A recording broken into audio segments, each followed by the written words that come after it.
आप सभी मित्रों को नमस्कार। साथियों, जनसुलभ पुस्तकालय कहन कोश की इस नई कड़ी में आप सभी का हार्दिक स्वागत है। इन दिनों हमारी ओर से लेखक अनुवादक अनामिका जी पर एकाग्र आयोजित हो रहा है। आज 10 अक्टूबर है और इस एकाग्र की 29वीं कड़ी। इस कड़ी के लिए हमने लेखक अनुवादक राजीव कुमार शुक्ल जी को आमंत्रित किया है। विविध विधाओं में अनामिका जी के सृजन पर शुक्ल जी लगातार ध्यान देते रहे हैं।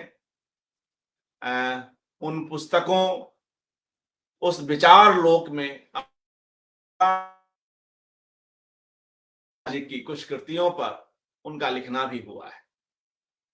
तो एक समग्र रूप से हम आज राजीव कुमार शुक्ल जी की राय से अवगत हो सकेंगे। फिर भी आज की इस कड़ी में खास तौर से अनामिका जी के कुछ एक उपन्यासों और कविताओं पर संवाद होगा। साथ ही राजीव जी अनामिका जी का जो एक और बेहद चर्चित, बेहद महत्वपूर्ण पक्ष है, विमर्शकार का पक्ष, उस पर भी अपनी बात रखेंगे। ये दोनों रचनाकार, ये दोनों अनुवादक कई कई अवसरों पर साथ रहे हैं, विभिन्न कार्यक्रमों में, गोष्ठियों में, और जब तब एक दूसरे से हुई भेंटों में। ऐसे में बतौर एक व्यक्तित्व, बतौर एक सर्जक, अनामिका जी को वे किस तरह देखते हैं, आज इस पर भी हम उन्हें सुनेंगे। कुछ संस्मरणात्मक पक्ष भी होगा। कार्यक्रम के अंत में कुछ एक चित्र हैं, उनको दिखलाते हुए इस कड़ी में एक फीचर एलिमेंट भी जोड़ सकेगा। आज के इस कार्यक्रम के लिए जो हमने कार्ड बनाया, उस पर हमने अनामिका जी की कमरधनिया कविता की अंतिम पंक्तियां, कुछ एक अंतिम पंक्तियां रखी और वहीं से आज के इस एपिसोड के लिए शीर्षक भी सूझा।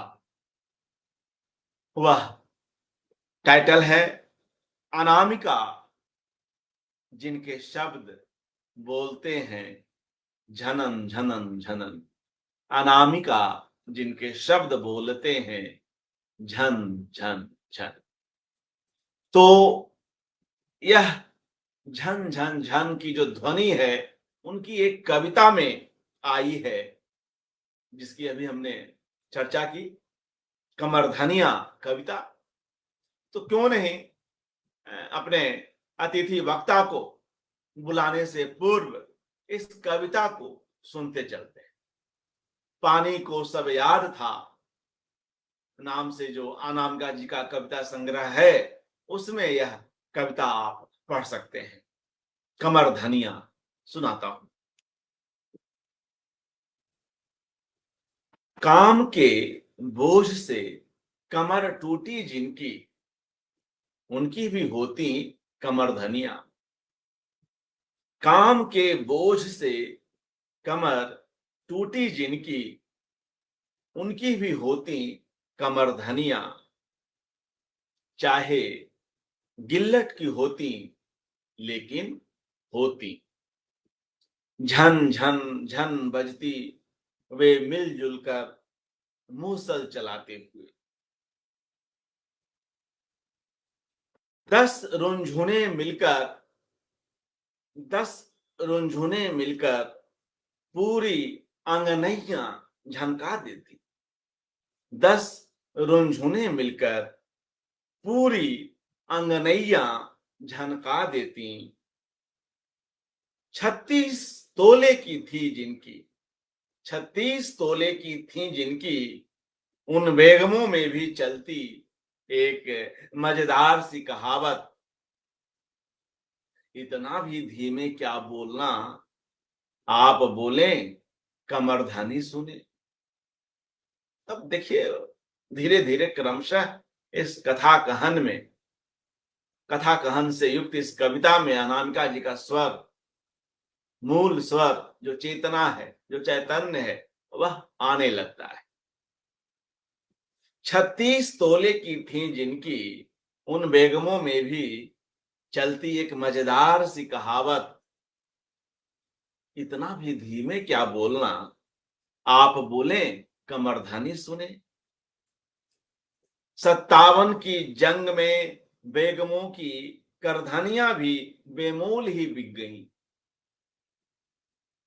कमर अब कसी है इरादों से, कमर अब कसी है इरादों से, और औरतों ने आवाज उठा दी है, और औरतों ने आवाज उठा ली है। दादियों की बात मानते हुए कि ऐसा भी धीरे क्या बोलना, आप बोलें कमरधनी सुने। दादियों की बात मानते हुए कि ऐसा भी धीरे क्या बोलना, आप बोलें कमरधनी सुने।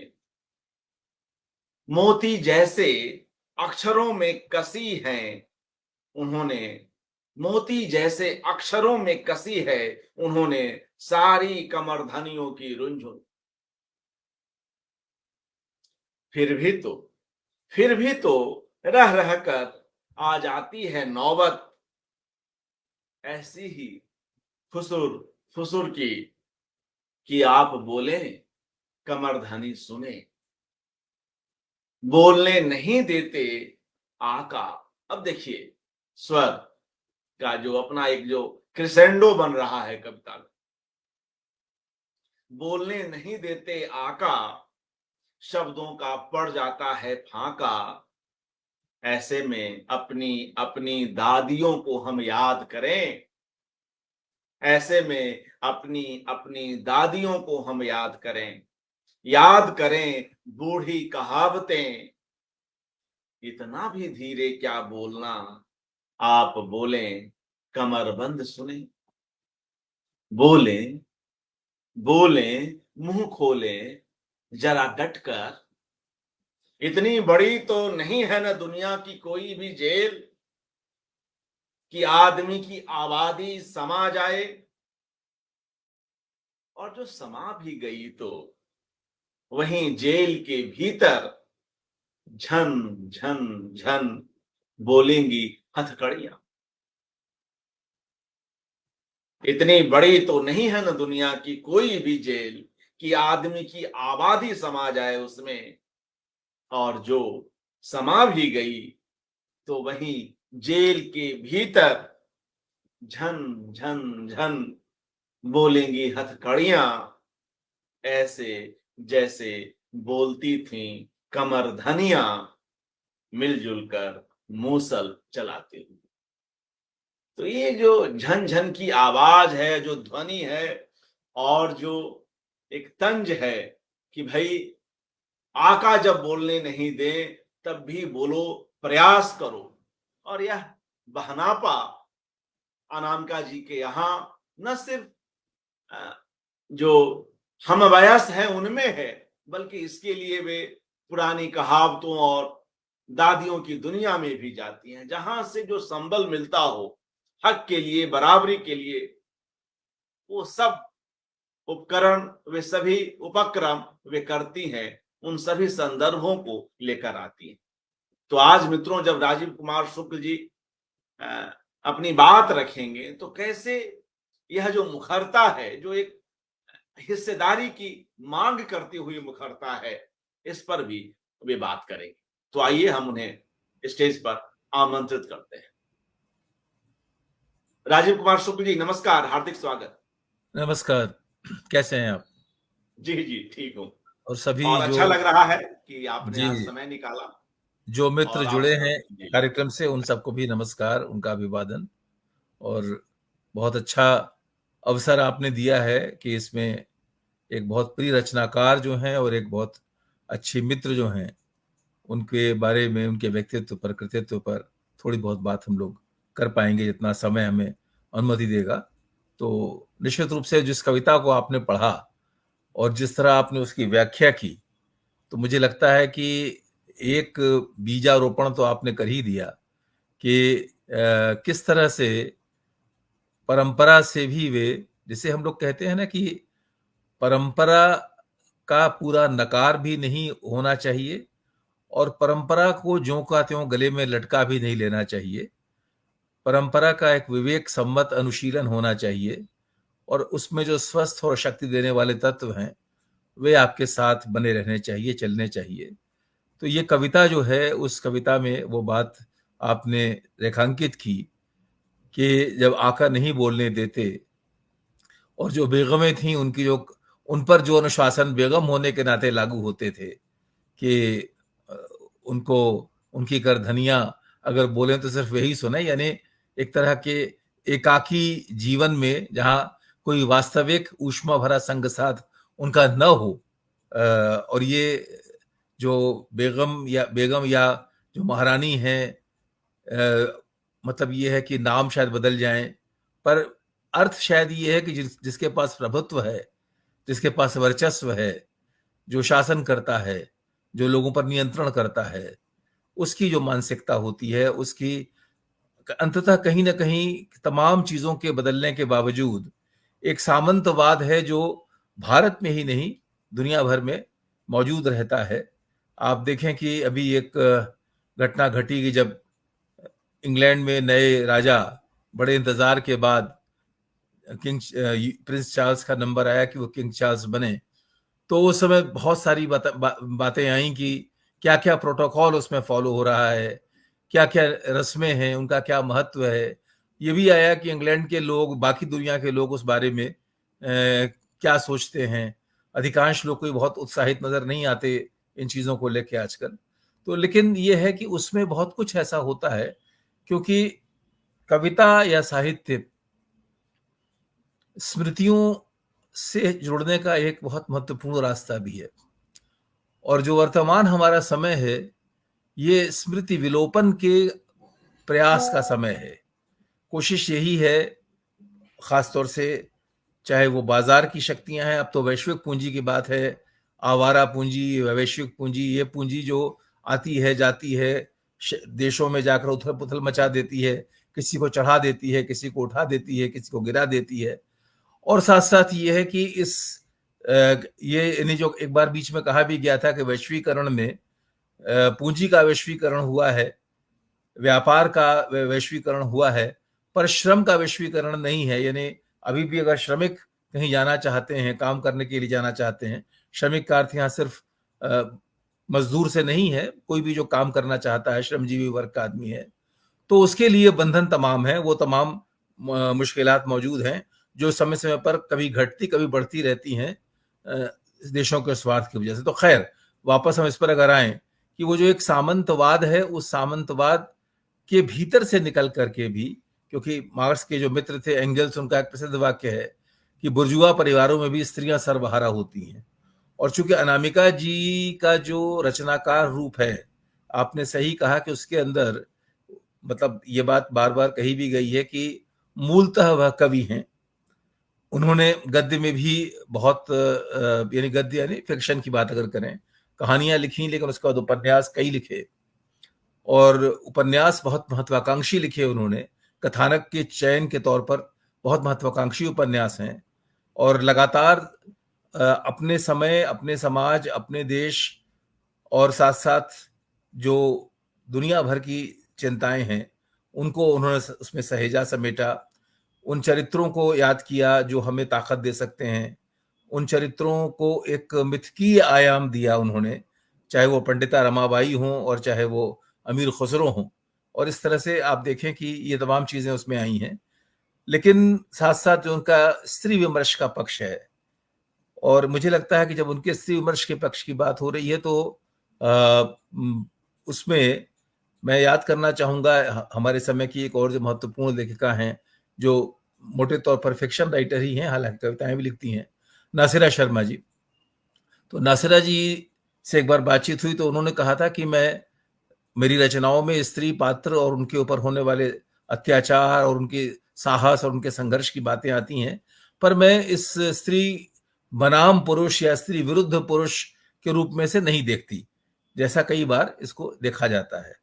तो अनामिका जी का जो स्त्री विमर्श है, उसमें भी आप पाएंगे कि एक कोशिश ये है कि दुनिया जो है बेहतर हो, पुरुष भी बेहतर हो, और स्त्री और पुरुष के बीच का रिश्ता जो है वो अधिक सहज मैत्रीपूर्ण बने। और इसीलिए नामवर जी जब अनामिका जी पर एक टिप्पणी करते हैं तो कहते हैं कि अनामिका जी के यहाँ स्त्री मुक्ति जो है वो मानव मुक्ति का उत्स है, यानी वह एक बड़ी व्यापक जो, क्योंकि मनुष्य ही जो है तमाम बंधनों में बंधा हुआ है जगह जगह अलग अलग तरह के, तो स्त्री की जो मुक्ति है वो मानव मुक्ति का उत्स है, ये नामवर जी कहते हैं। तो अनामिका जी का जो स्त्री विमर्श है वह भी जो उनका, और वह स्त्री विमर्श ही व्यक्त होता है, स्त्री विमर्श ही नहीं कहना चाहिए, लेकिन यह है कि स्त्री विमर्श भी एक प्रबल नेपथ्य में रहता है उनकी रचनात्मकता के, उनकी कविताओं में, उनकी उनके खासतौर से फैक्शन में। तो मुझे लगता है कि वापस वहीं आता हूं कि जो आपने बताया कि वो झन झन झन जो है, और यहाँ मैं अर्पण जी जिक्र करना चाहूंगा कि मुझे एक कविता विनोद कुमार शुक्ल की भी याद आई, जिसमें एक जगह वो लिखते हैं कि जेल में जो बंद हैं लोग, उनका जीवन जिस तरह होता है, तो उसमें कहीं इस तरह की एक पंक्ति आती है कि कितना भी अंधेरा क्यों ना होता हो, पर रात के मुकाबले कुछ कम अंधेरा होता होगा दिन, जेल के अंदर भी। और जो जेल के बाहर आ जा रहे हैं, वो चलो कैदी लोग बाहर सड़क की चीजों को देख नहीं सकते, पर मान लीजिए कोई सर्कस जा रहा है, कोई बारात जा रही है, तो वो आवाजें अंदर तक पहुंचती होंगी और खिड़की के सींचों के बीच से चिड़िया आना जाना करती होगी। तो इसी तरह वो लिखती हैं, अनामिका जी ने इस कविता में जो लिखा है कि कोई भी जेल इतनी बड़ी दुनिया की नहीं जिसमें सारी मनुष्यता को आप भर सकें, और अगर आप भरने की कोशिश करेंगे, पूरी दुनिया को जेल बना देंगे, तो भी ये मनुष्यता जो है ये मुक्ति का अपना संग्राम एक अनथक नृत्य के रूप में, एक उद्यम के रूप में, एक प्रवाह के रूप में जारी रखेगी। और इसीलिए वो जो आवाज है वो बहुत मंद और घबराई हुई आवाज नहीं होगी, वो एक उद्घोष वाली झन झन झन होगी, और वो झन झन झन जो है वो सभी दिशाओं में गूंजेगा।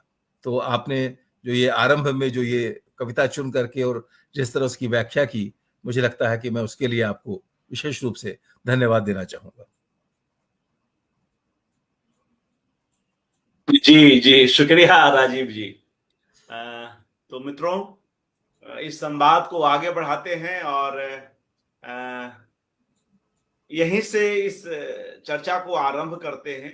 अभी तो कुछ कई पक्षों पर आगे भी बात करेंगे राजीव जी ने, और कुछ अपनी प्रस्तावना भी रखी। तो थोड़ा सा एक शुरुआत के लिए, और कई मित्रगण जो नहीं जानते हैं उनके लिए, कि आपका राजीव जी अनामिका जी के साथ मिलना कब हुआ और वह किस तरह की भेंट रही, कुछ यहाँ से भी बातचीत हो तो अलग अलग रंग इस संवाद में आते रहेंगे। जी देखिए, अनामिका जी के साथ जो भेंट हुई,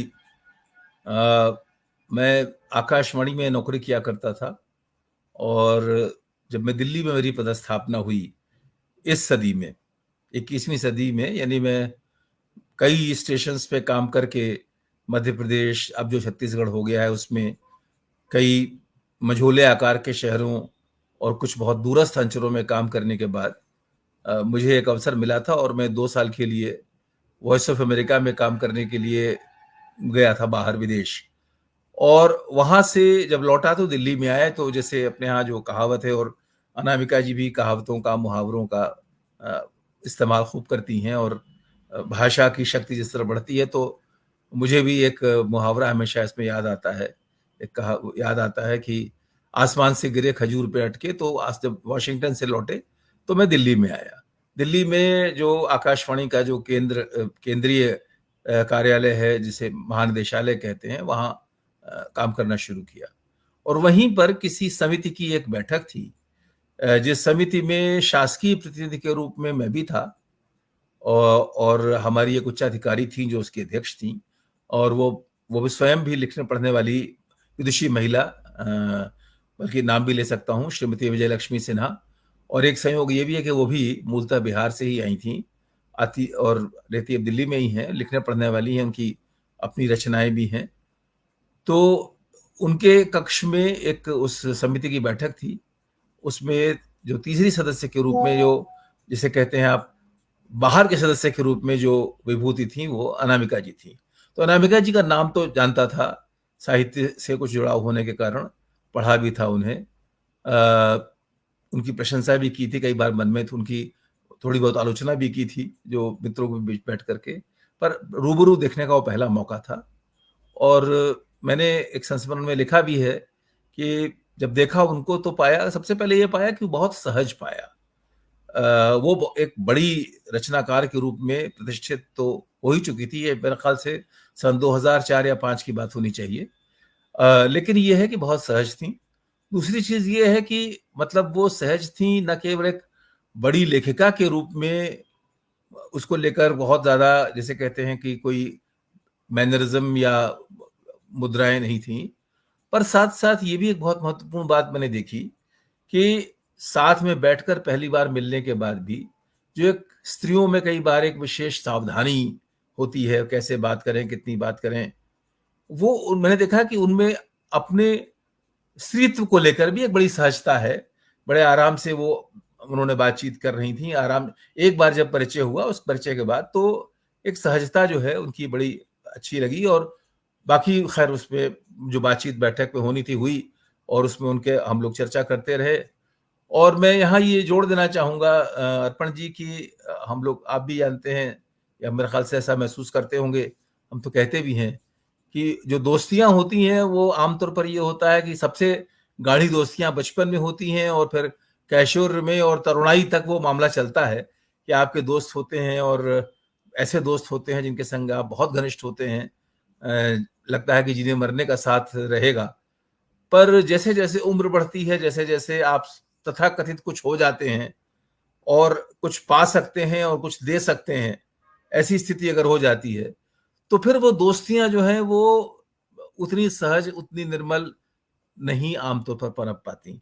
एक उम्र के बाद जरा मुश्किल होता है, क्योंकि हमेशा ये संदेह दोनों पक्षों को शायद रहता है कि इसमें लेन देन का भाव कितना है, कि मुझे क्या मिल सकेगा। तो इसलिए, और आकाशवाणी में खास तौर पर मैं यहाँ रेखांकित कर दूं कि ये बात होती है, क्योंकि मिलना जुलना बहुत लोगों से होता है, बहुत बड़ी तादाद में लोग मिलते हैं, हर तरह के लोग मिलते हैं, साहित्यकार मिलते हैं, संगीतज्ञ मिलते हैं, खिलाड़ी मिलते हैं, वैज्ञानिक मिलते हैं, बहुत लोग मिलते हैं। उनमें से कई लोगों के साथ अच्छी बातचीत भी होती है, थोड़ी बहुत घनिष्ठता भी होती है। पर आमतौर पर ये होता है कि ये कहा भी जाता है आकाशवाणी में कि जो दफ्तर की या प्रोग्राम की दोस्ती होती है वो बहुत अस्थायी और क्षणभंगुर होती है। लेकिन तो आप कह सकते हैं कि कुछ कुछ यही मन में शायद अपेक्षा रही होगी कि ऐसा ही कुछ होगा, लेकिन जो भेंट हुई वो अच्छी लगी।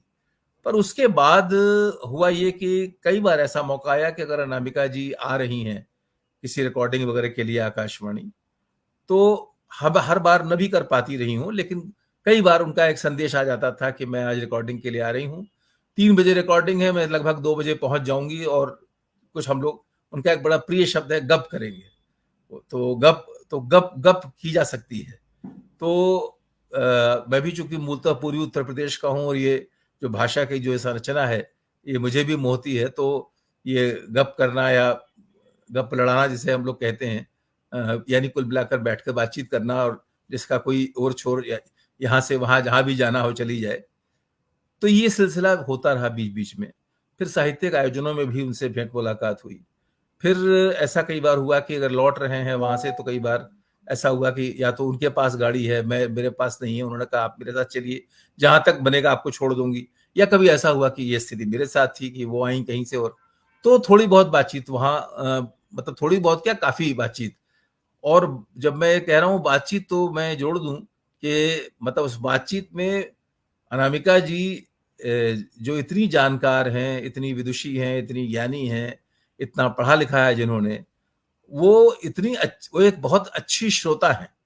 और दुर्भाग्य कहिए ऐसे कि मैं वक्ता के रूप में बहुत बोलने वाला आदमी भी माना जाता हूँ, इसको लेकर बदनाम ही हूँ। तो होता क्या था कि शायद मुझे भी लगता था कि इतनी अच्छी श्रोता हैं, और वो भी, मुझे पूरा भरोसा है कि जैसे किसी कहानी की बात चल पड़ी। तो ऐसा तो हो नहीं सकता था कि अनामिका जी ने वो कहानी ना पढ़ी हो, लेकिन वो इस तरह पूछती थी, अच्छा बताइए तो उस कहानी में क्या हुआ, कैसे हुआ, और मैं कुछ उसका वर्णन करता था। तो इस तरह से बहुत ही अच्छे श्रोता की तरह फिर वो उसमें से बात कर, कहानी पर भी बात करती थी, कहानी को लेकर जो कहन था उनका या मेरा, उस पर भी बात करती थी।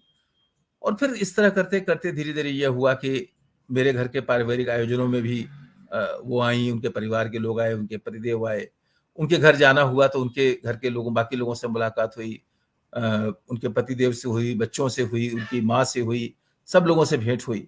तो अब ये जो संबंध है, जो ये परिचय है, ये धीरे धीरे धीरे इसमें बहुत सारे और ये डायमेंशंस आ गए। और अब भी ये होता है कि, तो मैं कहना जो चाह रहा था कि जो एक अपवाद होता है कि एक उम्र के बाद और एक खास स्थिति में अच्छी दोस्ती नहीं हो पाएगी, जो हम अपने अनुभव से ऐसा ही महसूस करते हैं। और दिल्ली के भी मेरे कई अनुभव और ऐसे हैं जहां लगता था कि बहुत अच्छी दोस्ती हो गई है या हो रही है, बाद में मालूम हुआ कि नहीं, वो उसकी नींव बड़ी कमजोर थी, वो रेत की ही भीत थी, उस पर टिकी थी। पर अनामिका जी के साथ ये हुआ है कि वो वास्तव में, अगर मतलब अब स्थिति ये भी है कि मान लीजिए कोई मेरी साहित्य के अलावा कोई समस्या पारिवारिक है तो भी मैं उनसे कह सकता हूँ, मन की कोई और बात तो भी कह सकता हूँ। अच्छा, चूंकि रुचियों का मामला भी कुछ ऐसा है कि उनकी रुचि फिल्मों में है, उन्होंने कहीं लिखा भी है कि हम लोग जो रेडियो युग की पैदाइश हैं, तो रेडियो भी उन्होंने खूब सुना है। एक ब्रॉडकास्टर के रूप में वो आकाशवाणी में उनका आना जाना काफी होता था। कुछ जब मेरे पास वो दिल्ली स्टेशन का कार्यभार आया तो भी वो कुछ कार्यक्रम आती रही। और मैंने पाया कि संगीत को लेकर के चीजों, जैसे आजकल तो खैर हम लोग काफी उदार होकर बात करते हैं, ये बात बहुत चल पड़ी है कि शैलेंद्र को भी याद किया जा रहा है, उचित ही, उनकी जन्म शताब्दी के संदर्भ में। और बहुत से लोग ये मान रहे हैं कि जो उन्होंने लिखा, तो उसका जो साहित्यिक मूल्य है उसे आप केवल इसलिए नहीं घटा सकते कि वो फिल्मों के लिए लिखा गया है, जो कि अक्सर होता रहा है अपने यहाँ। तो शैलेंद्र के लिखे का साहित्यिक मूल्य भी अब साहित्यिक अर्थ ढंग से आंका जा रहा है, और किस तरह से लोगों के भीतर तक वो तमाम उदात्त चीजें लेकर गए, सहज जीवन के सहज भाव लेके गए। तो अनामिका जी को भी मैंने देखा कि जब वो बातचीत करती, कई बार वो अब किसी गंभीर गोष्ठी में जब वक्तव्य देने के लिए जाएंगी, तो हो सकता है कि वहां बात करते करते वो किसी फिल्म के गीत का एक टुकड़ा सुना दें, सुना दें मतलब गाकर नहीं, लेकिन एक मतलब उसको उसको उसको बोल दें। तो इस एक जो उनका जो ये लोकतांत्रिक रूप है, जिसमें ये है कि वो जहां से भी उनको मन को भाने वाली चीज मिलती है, और इससे इनकार हमें नहीं करना चाहिए कि फिल्में, फिल्मी गीत, कथाएं, ये हम लोगों के भारत में, हम सबके जीवन में, और अब बच्चों के लिए ये है कि चीजें उनको बहुत अलग ढंग से प्राप्त होती हैं। उनका कंजम्पशन जिसे कहते हैं, क्योंकि अब तो लोग अब जैसे कहते हैं कि नागरिक नहीं रहे, या नागरिकता धीरे धीरे एक, अब आप एक कंज्यूमर में कन्वर्ट हो रहे हैं। जैसे हमारे यहाँ रेलवे में यात्रीगण कृपया ध्यान दें वाला उद्घोषणा होती है, और जब अमेरिका जब मैं गया तो मेरा ध्यान गया कि वहां हमेशा उद्घोषणा होती थी, कस्टमर्स में प्लीज पे अटेंशन। तो आप मूल रूप से ग्राहक हैं। तो ग्राहक के रूप में, मतलब कि यहाँ जबकि आप एक यात्री के रूप में या एक नागरिक के रूप में संबोधित किए जाते हैं। तो अनामिका जी के साथ ये चीज है कि वो उस नागरिकता के सभी पहलुओं को, लेकिन जो मूल बात है वो ये है कि अपनी रचनाशीलता के जरिए वो उस मुक्ति की बात जरूर, लगातार वह राग उनकी रचनाधर्मिता में लगातार बजता रहता है, लगातार आता रहता है, और नए नए ढंग से, नई नई तानों, नई नई मुर्कियों, नए नए मोड़ों के साथ आता है। और इसलिए अनामिका जी का जो पूरा जो रचनात्मक वैभव है वो इतना समृद्ध है। और उनके साथ मैत्री एक बहुत ही सुखद एहसास है, और मैं अपने आप को बहुत भाग्यशाली मानता हूं। जी, बिल्कुल। और हम पुनः इस इस थीम पर लौटेंगे, संस्मरणात्मक जो खंड है इस पर पुनः लौटेंगे जब कुछ फोटोग्राफ भी दिखलाएंगे इस प्रोग्राम के उत्तरार्ध में। अब वापस उनकी रचनाओं की ओर लौटते हैं राजीव जी। कुछ याद करें कि आपने, जैसा कि आपने कहा कि रेडियो में जब आपकी पहली मुलाकात हुई आकाशवाणी नई दिल्ली में, तो आप खैर उस समय आप उनसे अवगत थे ही, पढ़ते ही लिखते रहे थे। कुछ याद है कि उनकी पहली किताब आपने कौन सी पढ़ी, और उससे आप किस तरह प्रभावित हुए, और इस बहाने एक एक करके फिर हम लोग आगे बढ़ते हैं। देखिए, पहली किताब कौन सी पढ़ी इस तरह तो नहीं बता पाऊंगा, क्योंकि पढ़ने का जो सिलसिला था वो चलता रहता था, और अनामिका जी का नाम चर्चा में जब आ गया था, और ख़ास तौर से मुझे लगता है कि अगर एक बिंदु का ज़िक्र करना हो जो कि अंततः रचनात्मकता में बहुत महत्वपूर्ण या निर्णायक रूप से महत्वपूर्ण तो नहीं ही होता, लेकिन ये है कि जिसे हम कहते हैं विजिबिलिटी के दृष्टि से, तो जब भारत भूषण अग्रवाल पुरस्कार उनको मिला, तो उसके बाद बतौर बहुत संभावनाशील और समर्थ कवि के उनकी चर्चा होने लगी। तो जो पत्रिकाओं में मुझे याद है कि पहल पत्रिका, मैं मेरा एक बहुत पुराना संबंध जो है, चूंकि मैं जबलपुर में था, जबलपुर में रहते हुए परसाई जी के दर्शन और उनके पास बैठने का मौका मिला, और ज्ञान रंजन जी, तो ज्ञान रंजन जी की जो पत्रिका पहल जो अब नहीं निकल रही है 125 अंकों के बाद, अब वो रुक गई है, लेकिन 125 अंक उसके निकले, और पहल की भूमिका पर अलग से एक लंबी बात की जा सकती है कि उसने किस तरह प्रतिरोध वाले साहित्य को और तमाम सेठाश्रयी साहित्य, सेठाश्रयी राज्याश्रयी साहित्य से हटकर जनपक्ष के साहित्य को मुखर करते हुए और एक लंबी लड़ाई लड़ी, और लघु पत्रिका आंदोलन में किस तरह से एक लगभग सिरमौर की तरह से जब हम बात करते हैं जिन पत्रिकाओं की, तो उसमें पहल का जिक्र आता है। तो पहल में मुझे लगता है पहली बार मैंने अनामिका जी की कविता पढ़ी थी। कौन सी कविता थी ये नहीं याद कर पाऊंगा, पर मुझे ये याद है कि कविता पढ़ने के बाद जो बातचीत हम लोग करते थे, तो उसमें और उनका नाम परिचित होने लगा था उस पुरस्कार के कारण भी, तो ये सिलसिला चलता रहा। उसके बाद उनके जो संग्रह आए, कविता के जो संग्रह उनके अनेक हैं, तो वो बारी बारी से संग्रह पढ़े। फिर उसके बाद आप जानते हैं कि एक जो सिलसिला पिछले दिनों चला, जिसमें कि मेरी प्रिय कविताएं, मेरी चयनित कविताएं, तो ये भी मेरे पास हैं। और मुझे एक बड़ा अच्छा लगा जब मैं अभी ऐसे ही जांच पड़ताल कर रहा था अपनी किताबों की, तो मैंने ये पाया कि, और मुझे ये कहते हुए अच्छा लग रहा है कि मेरी दो बेटियां हैं, कि बेटियों को जन्मदिन पर एकाधिक बार मैंने अनामिका जी के कविता संग्रह जो हैं वो भेंट, जन्मदिन की भेंट के रूप में दिए।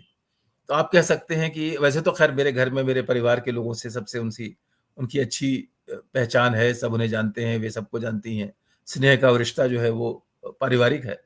लेकिन तो उनके जो कई संग्रह जो हैं वो अलग अलग हम उसको पढ़ते रहे, और मुझे जो चीज उनकी कविताओं के साथ मेरा ध्यान जाता था कि स्त्री विमर्श के कार के रूप में जब वो बात करती हैं, और कई बार बहुत तीखे सवाल भी उठाती हैं, बहुत तीखी बातें भी कहती हैं। कविता में भी वो, आप जानते हैं, वो एक बड़ी प्रसिद्ध कविता उनकी है जिसकी पंक्तियां हैं कि मैं एक दरवाजा था जितना मुझे पीटा गया मैं खुलती गई, और कई जगह इस तरह की बातें आती हैं। लेकिन जो उनकी कविता में मुझे जो अपने आप में चीज बहुत अद्भुत लगी कि उनके यहाँ ऐसी पंक्तियां बहुत सुंदर आती हैं। एक तो उनकी आख्यान कविताओं की बात मैं करना चाहूंगा, क्योंकि हुआ ये है कि एक दौर में तो काफी कविताएं ऐसी होती थी जहां कोई बात कही जा रही है, और वो किसी आख्यान के माध्यम से कही जा रही है, किसी घटना का वर्णन है, या घटनाओं का एक सिलसिला है, या घटनाओं की एक पृष्ठभूमि है, और उसके सामने चीजें हैं। तो ऐसी आख्यान से जुड़ी हुई कविताएं उनकी, और उसके बाद जो उनके भीतर एक सदाशयता है। मुझे लगता है अनामिका जी का, जब मैं अगर उनके कुछ बीज शब्द सोचूं उनके लिए, तो उसमें एक जगह उन्होंने खुद अपनी कविता संग्रह की भूमिका में लिखा है, अपने जीवन की घटनाओं का वर्णन करते हुए और कविता में अपने प्रवेश के बारे में लिखते हुए, कि वात्सल्य जो है वो मेरा एक स्थायी भाव बन गया। और मैं समझता हूं कि मैं इसकी तस्दीक कर सकता हूं कि ये जो वात्सल्य है अपने पूरे समग्र अर्थ में, तो वात्सल्य का अर्थ यही है कि आप सबकी कुशल चाहें, सबका भला चाहें, सब जो कोई हैं उन्हें आप किस तरह से ऐसा स्नेह दें, ऐसी ऊष्मा दें कि वो बेहतर हो सके। तो अनामिका जी की कविताओं में जितना जितना मुझे याद आ रहा है कि कोई बहुत क्रोध आपको यानी नहीं नजर आएगा, लेकिन प्रश्न जरूर हैं। जैसे एक जगह उनकी कविता में एक पंक्ति आती है जो सवाल, एक बड़ा सवाल खड़ा करती है, क्या नदी का पहला पाप है विह्वलता? विह्वलता जो एक मानवीय गुण है, उसे, नदी अगर विह्वल ना हो तो बहेगी कैसे? और क्या उसे एक पाप माना जाए जैसा हमारा समाज और जैसा हमारा संसार है? इसी तरह से एक जगह वो सवाल पूछती हैं, उनकी एक कविता है, सवाल पूछती है, क्या प्रेम में पड़ना खटाई में पड़ना है अम्मा? तो प्रेम करना जो है वो क्या अपने आप में एक गलत बात है? तो इस तरह की जो पंक्तियां हैं, और जो मैंने आपसे कहा कि आंचल शब्द उनकी कविता में भी बहुत आता है, और एक छवि भी बनती है जैसे कि एक ऐसी ऐसी स्त्री जिसके चेहरे पे मुस्कान है और जो पूरे संसार के ऊपर अपना आंचल फैला करके संसार की अच्छाइयों की रक्षा करना चाहती है, उन्हें बढ़ाना चाहती है। और उनकी कविता में एक जगह एक बहुत सुंदर मुझे लगता है कि वाक्य आता है कि गोद में किनारों की रहता है पूरा समंदर। अब देखिए इसमें आमतौर पर नदी हो या समंदर हो, उसके साथ जब किनारे की बात होती है तो संघर्ष का या अवरोध का भाव दिया जाता है कि जो किनारा है वो उसके बहाव को, प्रवाह को, उसके विस्तार को रोक देता है। पर अनामिका कह रही हैं कि गोद में किनारों की रहता है पूरा समंदर। तो यहाँ जो रिश्ता है किनारों का और जलराशि का, वो उन्होंने जिस तरह उसको बदल दिया है। और जिस तो ये जो मैंने जो आपसे कहा कि जो ये रामचंद्र शुक्ल को याद करें, आचार्य जी को, कि साहित्य का उद्देश्य लोक मंगल होना चाहिए, तो ये लोक मंगल जो है ये अपने पूरे उदात्त रूप में अनामिका जी के रचनाकार व्यक्तित्व में आता है।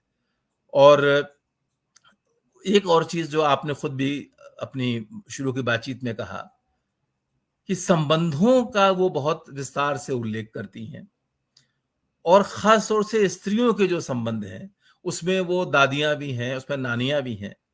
बहुत संवेदनशील ढंग से उन्होंने एक, जैसे उनकी कविताओं में या और रचनाओं में आता है कि जो मौसियां होती हैं, जो बुआएं होती हैं, वो पारंपरिक भारतीय परिवारों में खास तौर से लड़कियों की, जिनके लिए मैत्री का परिवार में उस तरह की मैत्री के बहुत सारे अवकाश या स्थान नहीं होते थे, तो ऐसी मौसी या बुआ बहुत बार उस लड़की की मित्र होती थी।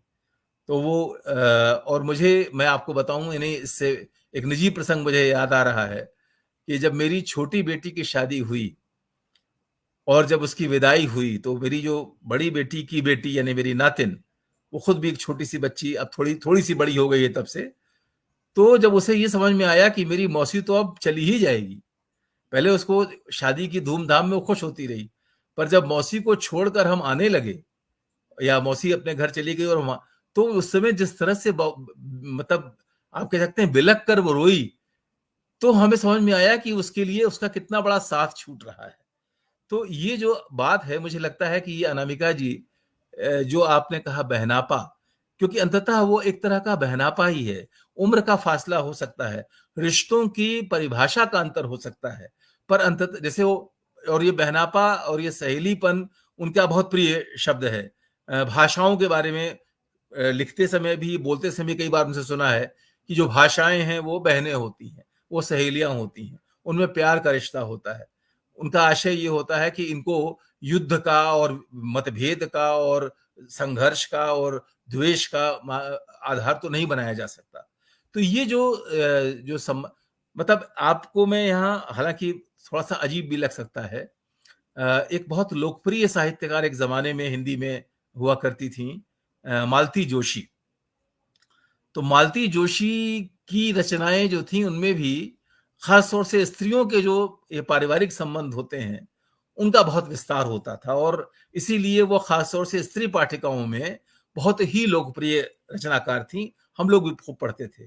पर अनामिका जो है, उनके यहाँ परंपरा में उनके पैर तो हैं, लेकिन उनकी दृष्टि, उनका जो कद है वो ऊंचा है, और वो भविष्य की ओर और वर्तमान से भविष्य की ओर देख रही हैं, और इसलिए जो मुक्ति की उत्कट अभिलाषा है, वह उनके साथ है, जहां जहां आकर मैं कह सकता हूं कि वो मालती जोशी की जो परंपरा है उसका अतिक्रमण करके बहुत आगे निकल जाती है। लेकिन कहीं ना कहीं वो एक आधार जो है कि अंततः मनुष्य जो है वो, मतलब एक बड़ा घिसा पिटा सा वाक्य था, मनुष्य एक सामाजिक प्राणी है। हालांकि ये सच है कि मनुष्य के अस्तित्व का आधार ही वो है। अगर मनुष्य सामाजिक प्राणी न होता, अगर समूह में मिलकर रहना उसे ना आता, तो इतने ज्यादा मजबूत शक्तिशाली दूसरे जीव जंतुओं के सामने उसका अस्तित्व बचा नहीं रह सकता था। उसकी सामूहिकता ही ने ही उसकी रक्षा की, और सामूहिकता ही ने उसको इस लायक बनाया कि वो ऐसे युक्तियां निकाले जिससे, तो ये जो सामूहिकता जो है, ये जो प्रेम जो है, ये जो कल्याण का भाव है, ये जो सद्भाव है, सदाशयता है, ये अनामिका जी की रचना का मुझे लगता है कि स्थायी भाव है। और उसके बाद जो उनकी दृष्टि, जैसे जैसे हम जानते हैं कि एक जो ऐन्द्रियता जो होती है वह भी, जैसे आप देखें एक कविता है उनकी जिसकी एक पंक्ति आती है, पेड़ हरे स्तन है माँ के, पेड़ों के ऊपर नाचती हवा भी हरी है, और समंदर के ऊपर की नीली।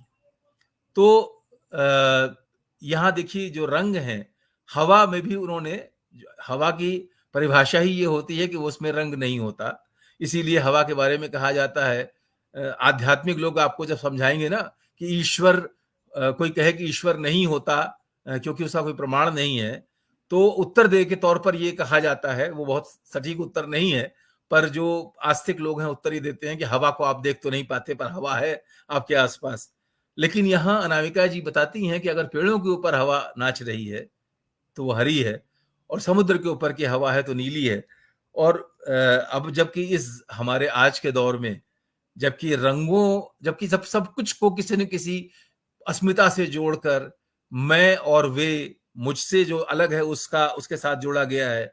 आप जानते हैं बहुत बार ये बात कही जा रही है, रंगों को लेकर पहचान बनाई जा रही है, कौन सा रंग किसका है। और नरेश सक्सेना जी जो हमारे समय के बड़े महत्वपूर्ण कवि, उनकी एक बड़ी प्रसिद्ध कविता ही है जिसमें कि वो बताते हैं कि सुबह का आसमान का जो गेरुआ रंग देख करके पड़ोसी ने कहा कि देखिए आकाश जो है वो हिंदू हो गया है।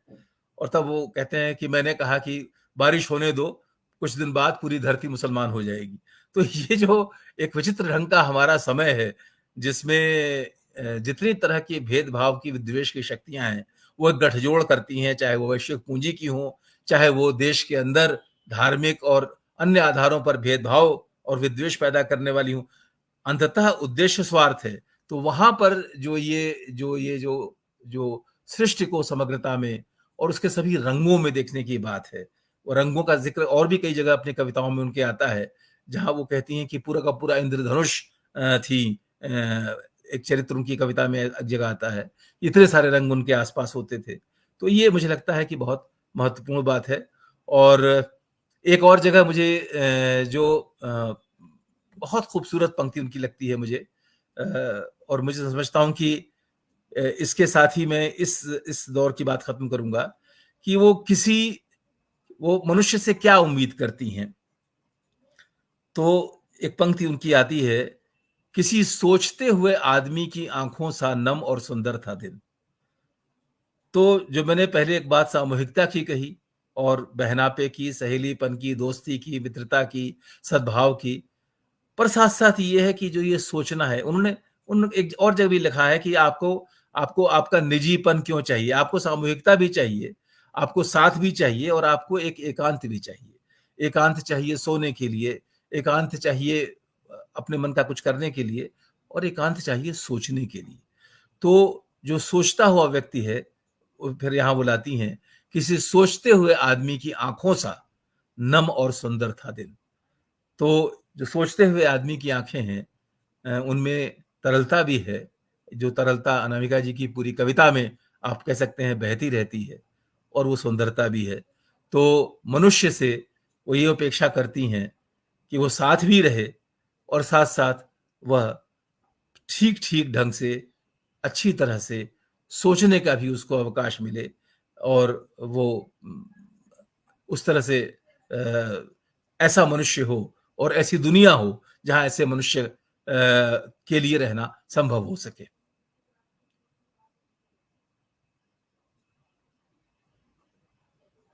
जी जी बिल्कुल। और मित्रों, अब हम लोग आगे बढ़ेंगे। अनामिका जी की जो अन्य विधाओं में रचनाएं हैं उस पर बात करेंगे, मगर उससे पूर्व, जबकि अब कविता पर हम लोग इस बातचीत को यहीं पर रोक रहे हैं, मगर मैं राजीव जी यहाँ जी। पर कविता से आगे हम लोग बढ़ेंगे। इससे पूर्व एक और कविता अनामिका जी की है, उसको पढ़ना चाहता हूँ, बस टिकट। मेरा तो एक बस निवेदन है, अगर जी आप रोक रहे हैं तो कुछ एक जी पंक्तियां और मुझे जो मैंने इस बातचीत के लिए सोची या रखी थी, तो जी थोड़ा सा उसका उल्लेख भी कर दूं। हाँ, आप कर लीजिए। ज्यादा जी नहीं है, ज्यादा नहीं बिल्कुल है। बिल्कुल, तो आराम से। नहीं, आपने जैसे स्वयं कहा कि आगे बढ़ेंगे, इसलिए हमने कहा। जी जी, जी, जी। नहीं, आप नहीं, मुझे हाँ हाँ, नहीं, मुझे लगा कि एक जैसे जो एक महत्वपूर्ण बात है, उनकी एक कविता है तलाशी, जिसमें ये है कि एक पूरा का पूरा जैसे मुझे खोलकर पूरा देखा जा रहा है। तो ये कविता जो है बहुत अलग ढंग की, उनकी बाकी कविताओं से अलग मिजाज की कविता है। हालाँकि स्त्री के तौर पर लगातार वो बताती हैं कि कैसे आपको एक एक्स-रे है जो आपके आर-पार किया जाता है। और तलाशी में जब वो जिस तरह वो लिखती हैं कि मुझे मुझे खोलकर सब कुछ मेरा देखा जा रहा है, मेरे भीतर क्या है।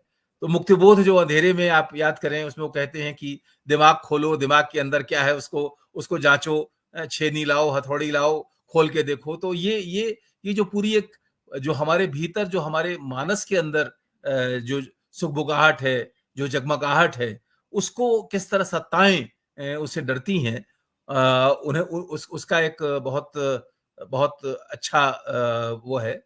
और एक पंक्ति जो उनकी मुझे बहुत प्रिय है, जिसका मैं मतलब मुझे लगता है जो सुनने वाले हैं, मित्र हैं, उन जब वो कहती हैं, एक तरफ देखिए, मतलब ये भी जैसे हम कहते हैं ना, जीवन में जो द्वंद्व है, अंततः समष्टि और व्यष्टि का आप कहें, निजीपन और सामूहिकता का कहें, तो उनकी एक पंक्ति आती है, कोई सोए साथ भले, पर जगते सभी अकेले हैं।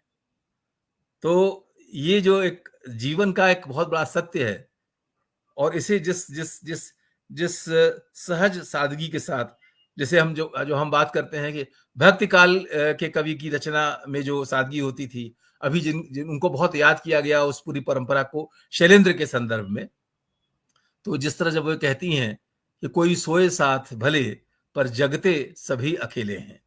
तो उसी तरह एक जगह वो कहीं लिखती हैं, सच रेडीमेड नहीं मिलता, सबको बुनना पड़ता है अपने अपने नाप का। तो ये जो सापेक्षता का सिद्धांत है आइंस्टाइन का, कि सब कुछ सापेक्ष है। तो इसको इसको जिस ढंग से वो, जिस खूबसूरती से वो यहाँ कहती हैं कि सच रेडीमेड नहीं मिलता। और एक जो उनका प्रेम का जो स्पंदन है, अ, और जहाँ तक वो जाती हैं, उनकी एक कविता है कुहनिया। तो जिसमें वो बताती हैं कि कोहनिया जो है वो बड़ी उपेक्षित सी अंग है हमारा, उनका उनका साज श्रृंगार नहीं किया जाता, पर वो सहारा देती हैं बहुत कुछ, और वो साथ होती हैं हमेशा। उसी तरह से एक कविता उनकी फर्नीचर है, जिसमें वो कहती हैं कि ये जो फर्नीचर है, जो इतने दिन से साथ है, और जिसके साथ जिस पर मेरे कितने सारे मेरे पलों का वो साक्षी है, इस तरह की वो कविता है, जहां तक मैं स्मरण से कह रहा हूं।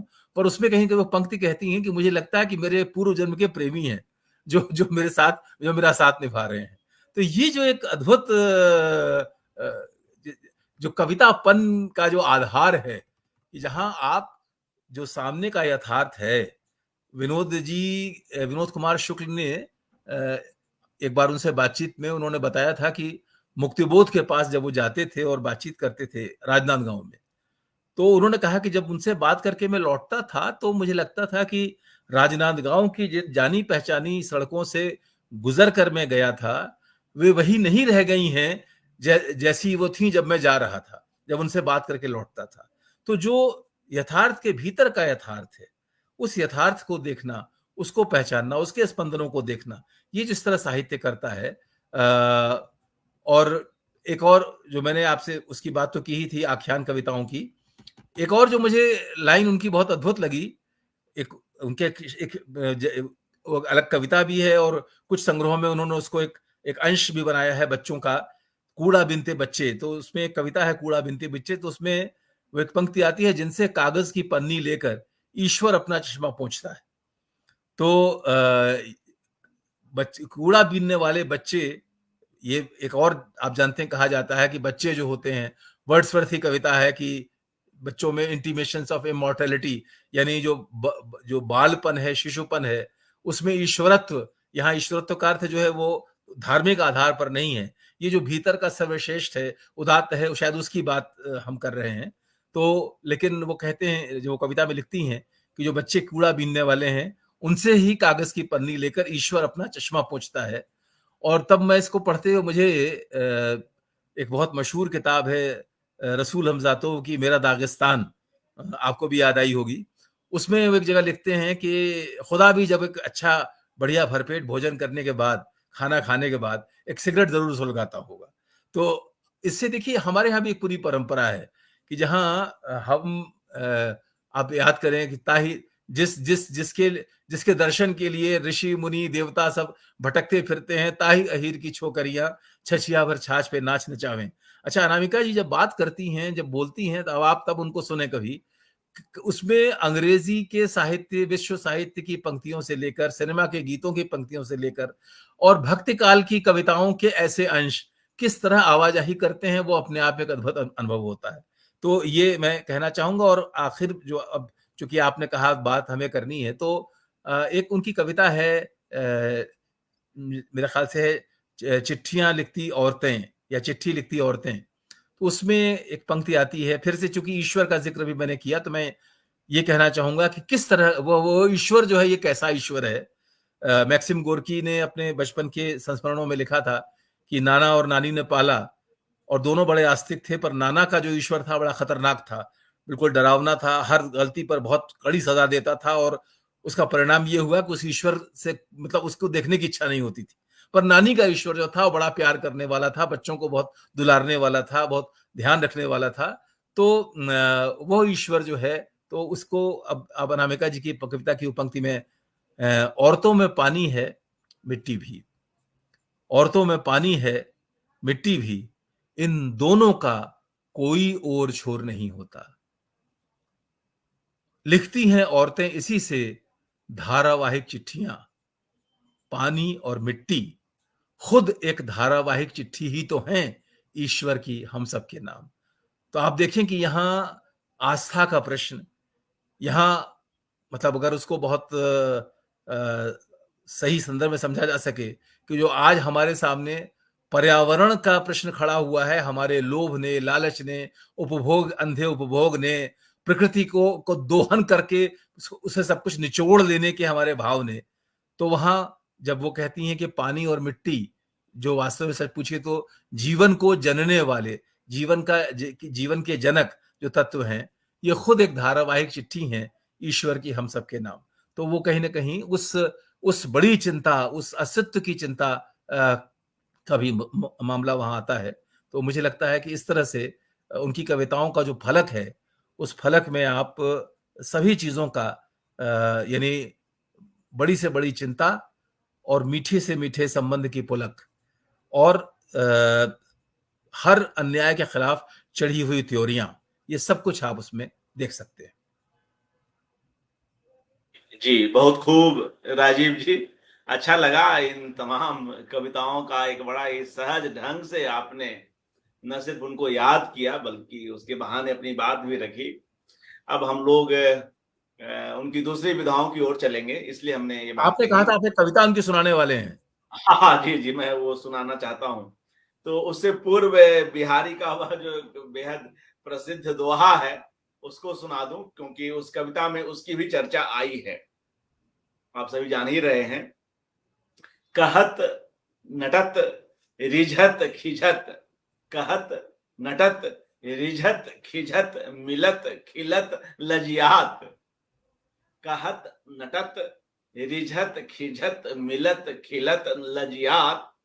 भरे भवन में करत हैं नैननु ही सब बात। जो बिहारी का जो बेहद प्रसिद्ध, इसकी व्याख्या की जरूरत नहीं है, दो आंखों के मिलने से क्या क्या चीजें हो रही हैं नायक और नायिका के बीच।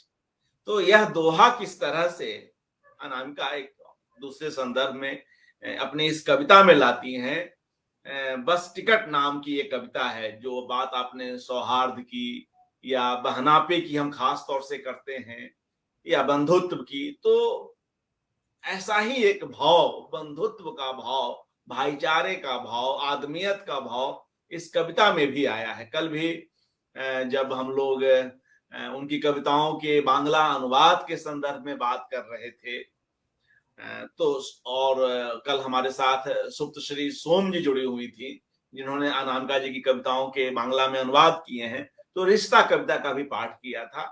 तो वहां भी यह भाव है, और आपने भी आज ऐसी कई कविताओं की चर्चा की जिनमें वह भाव, वह मनुष्यता, वह रागात्मकता आती है। तो ऐसा ही एक भाव इस कविता में भी है, बस टिकट। और चूंकि वे लंबे समय तक क्या, आज भी दिल्ली में ही रह रही हैं, उनका कॉलेज वहां है, हालांकि अब दिल्ली से कुछ दूर फरीदाबाद आ गई हैं हाल ही के दिनों में, मगर वह यात्रा तो जारी ही है। और हम सभी लोग, आप स्वयं कई वर्षों तक, मुझे लगता है कि 17 वर्षों तक आप भी दिल्ली में रहे हैं राजीव जी, और मैं भी यही कोई 17 वर्ष दिल्ली में ही रहा। तो ऐसे दृश्य हम लोगों ने खूब देखे हैं डीटीसी की बसों में, या रेड लाइन, ब्लू लाइन की बसों में। मेट्रो से पहले की बात है, मेट्रो ने दुनिया बदली दिल्ली की, मगर उससे पहले जब मेट्रो का कहीं कुछ नाम नहीं था, कोई उसका मतलब उसकी उसकी कोई गुंजाइश नहीं थी, कोई उसका अस्तित्व नहीं था। और आज भी बसें तो चल ही रही हैं। तो बस टिकट, अन्य जगहों पर भी इस तरह के दृश्य रहते होंगे, मगर इस कविता को पढ़ते हुए मुझे दिल्ली में अपने बस सफर की ऐसी कई कहानियां याद आ जाती हैं। इसलिए भी मैं यह चाह रहा था। और कोई भी कविता तभी सशक्त बनती है जब आप उससे कहीं ना कहीं रिलेट करते हैं, कहीं ना कहीं जोड़ते हैं, आपका अपना अनुभव भी उसमें आता है। तो यह ऐसे ही एक कविता है, आप लोग भी सहमत होंगे, बस टिकट। ये दूबधान संकलन में संकलित है। ये बढ़ते हैं बिना पांव के, ये बस कविता का टाइटल है बस टिकट। ये बढ़ते हैं बिना पांव के, ठसाठस ठुसी हुई बस में, आंखों आंखों में हो जाती है गुफ्तगू, और हाथों हाथ बढ़ता चला आता है सिक्का। उस दृश्य को याद कीजिए राजीव जी, आप भी बसों में तो कभी सफर किए ही होंगे। नहीं, ये ये कविता बढ़ते बड़ी हैं बड़ी कोई कविता है। इस कविता को, हाँ, तो आप पढ़िए इसको। जी जी। जी जी जी जी। ये बढ़ते हैं बिना पांव के, ठसाठस ठुसी हुई बस में, आंखों आंखों में हो जाती है गुफ्तगू, हो जाती है गुफ्तगू, और हाथों हाथ बढ़ता चला आता है सिक्का। पुल सा बन जाता है, पुल सा बन जाता है अनजान हाथों का, दुनिया का सबसे अनूठा पुल, दुनिया का सबसे अनूठा पुल।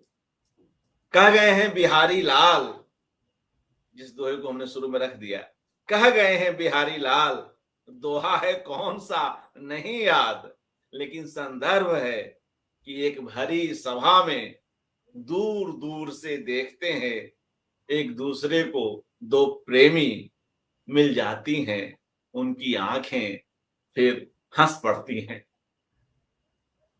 भरी सभा में चिर परिचित आंखों का गुपचुप संवाद, भरी सभा में चिर परिचित आंखों का गुपचुप संवाद, दुनिया का सबसे बड़ा होता है शायद रोमांस।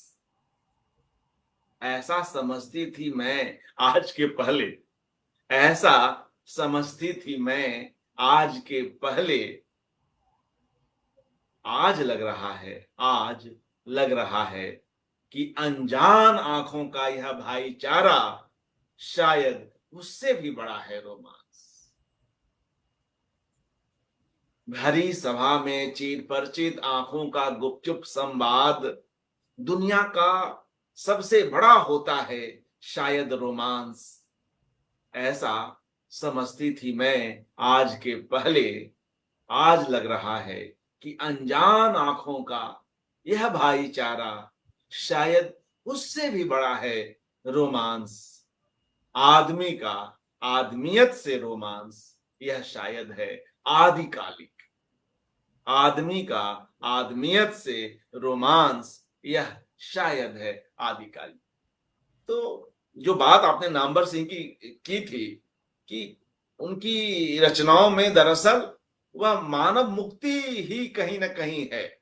जी, अ, अर्पण जी, अगर आप इजाज़त जी, दें, जी। क्योंकि आपने हालाँकि ये अब आपने दिल्ली के बस में चल के यात्रा का अपने आपने स्मृति बताई, और अनामिका जी कवि की जो बहुत मतलब मशहूर और बहुत अच्छी कविता है, बस टिकट टू किया, तो बहुत ही छोटी-सी कविता दिल्ली के बस की मेरी भी है। तो मैं अगर हाँ, हाँ। इजाज़त दें तो मैं, हाँ, बिल्कुल, बिल्कुल। और पढ़ें, पढ़ें, बिल्कुल। उसका शीर्षक है जी, पूरे रास्ते भर। वाह! जी, स्वागत। खचाखच भीड़ भरी बस में धक्कों-धचकों के बीच किसी तरह टिका झूलता मैं, यकायक न जाने कहाँ पहुँच गया, थोड़ी दूर बैठे बूढ़े सरदार जी की गोद में मचलती नन्ही सी बच्ची की आँखों से आँखें मिलते ही। रह वाह! गया फिर केवल उसका ताकना मुझे अचरज से, मेरा मुस्कुराना, भौहें नचाना, दुलराना दूर से ही उसे। वाह! पूरे पूरे रास्ते भर देखा मैंने सबसे पवित्र और प्यारे ईश्वर को साक्षात जी भरकर। ऐसे ही देखी थी ना सारी सृष्टि यशोदा ने कृष्ण के मुख में। वाह! वाह! क्या बात है।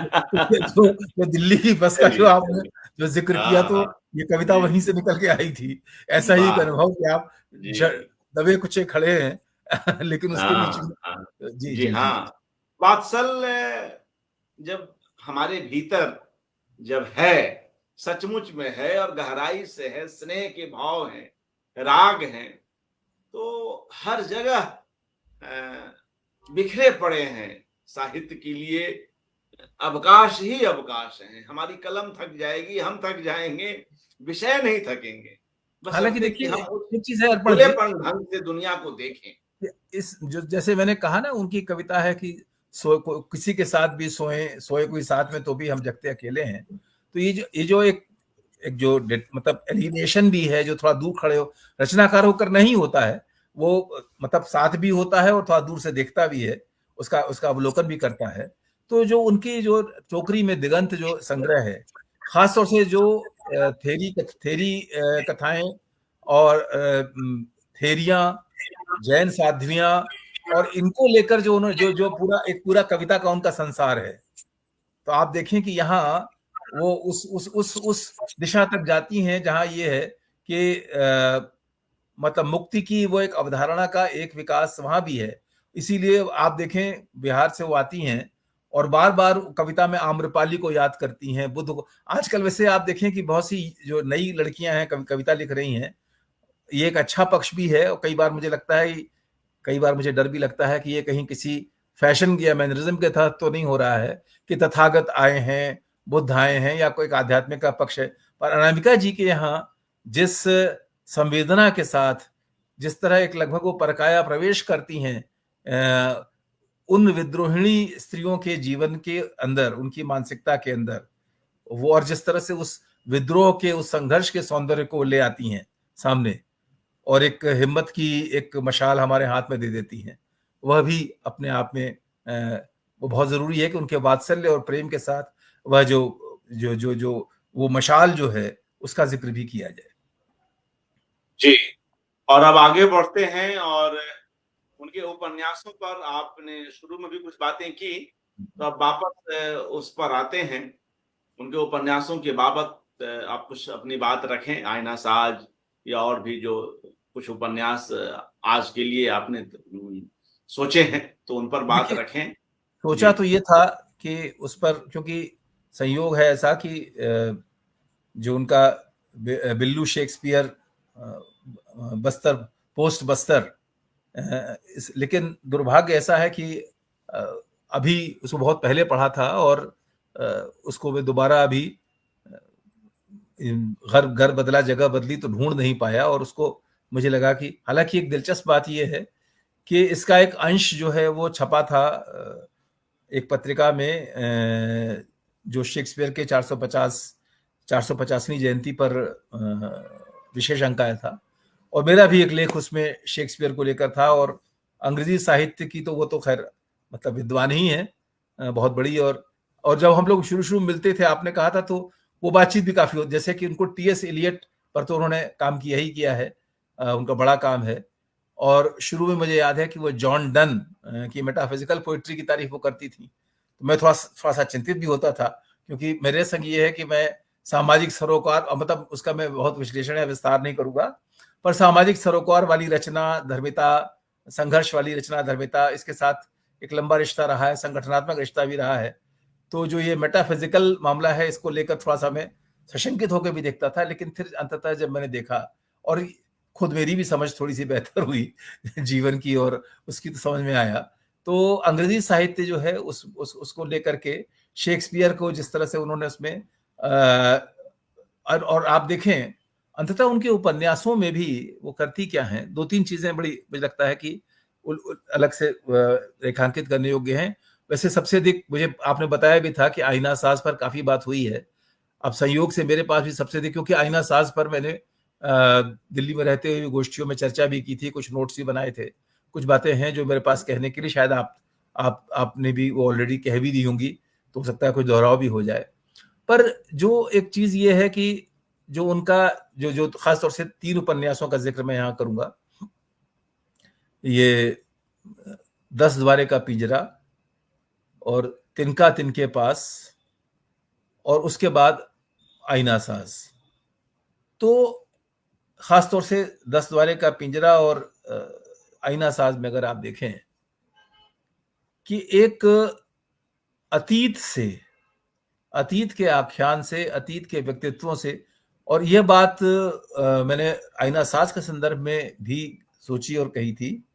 और यह बात आप देखें कि हमारे पास मिथक हैं, बहुत से मिथक हैं, उन मिथकों का, मिथक जो है साहित्य में बार बार आते हैं, नए होकर आते हैं, उनका नया नया प्रयोग होता है, नए नए आशय होते हैं, कई बार उसको लेकर हल्ला मच जाता है, कुछ कभी राम कथा के किसी अंश को लेकर या किसी प्रवृत्ति को लेकर कोई टिप्पणी कर देता है, उसको लेकर राजनीतिक बहस भी छिड़ जाती है, ये सब भी होता रहता है। ये भी कहा जाता है कि राम कथा, रामायण इतनी भाषाओं में रामायण है, और उसमें कथा के अंदर भी कितने कितने तरह के अंतर हैं या भेद हैं, बदलाव है। और ये जो हमारी एक परंपरा भी अगर आप उठाकर देखेंगे, तो उसके अंदर भी आप पाएंगे, तुलसीदास के यहाँ ये रामचरितमानस और कवितावली में अगर आप देखेंगे, तो आप पाएंगे कि ये तो अंततः रचनात्मकता के अंदर होना ही होना है। ये हर बात एक जैसी तरीके से ही हर बार नहीं कही जाती। तो लेकिन जो मिथक हैं, जो जाने पहचाने मिथक हैं, राम हैं, सीता हैं, कृष्ण हैं, हनुमान हैं, और भी बहुत से मिथक हैं, रावण हैं, कंस हैं, इनका जिक्र होता है। मतलब सूची बहुत लंबी हो सकती है बात करते करते। द्रौपदी हैं, मतलब महाभारत के तमाम जो मिथक है, द्रौपदी हैं, बार बार उनका जिक्र आता है, कुंती हैं, गांधारी हैं। तो अनामिका जो बहुत महत्वपूर्ण काम करती हैं कि जो अपेक्षाकृत बहुत बाद के चरित्र हैं, जैसे पंडिता रमाबाई का उदाहरण ले लीजिए, जो 10 द्वारे का पिंजरा है। और संयोग की बात है, जब उनसे मेरी पहली भेंट हुई, उसके बाद जब उनसे बातचीत का सिलसिला शुरू हुआ, तब मुझे वो कई बार बातचीत करते करते पंडिता रमाबाई के बारे में बात करने लगती थी, और मुझे बहुत समझ में नहीं आता था कि मतलब बहुत से संदर्भों में, पर बाद में वो उपन्यास जब आया और पढ़ा तो समझ में आया कि तो एक जो उनका एक लंबा शोध कार्य चलता है, जो उपन्यास के अंदर चाहिए ही चाहिए, एक लंबी तैयारी होती है आप उन चरित्रों के बारे में।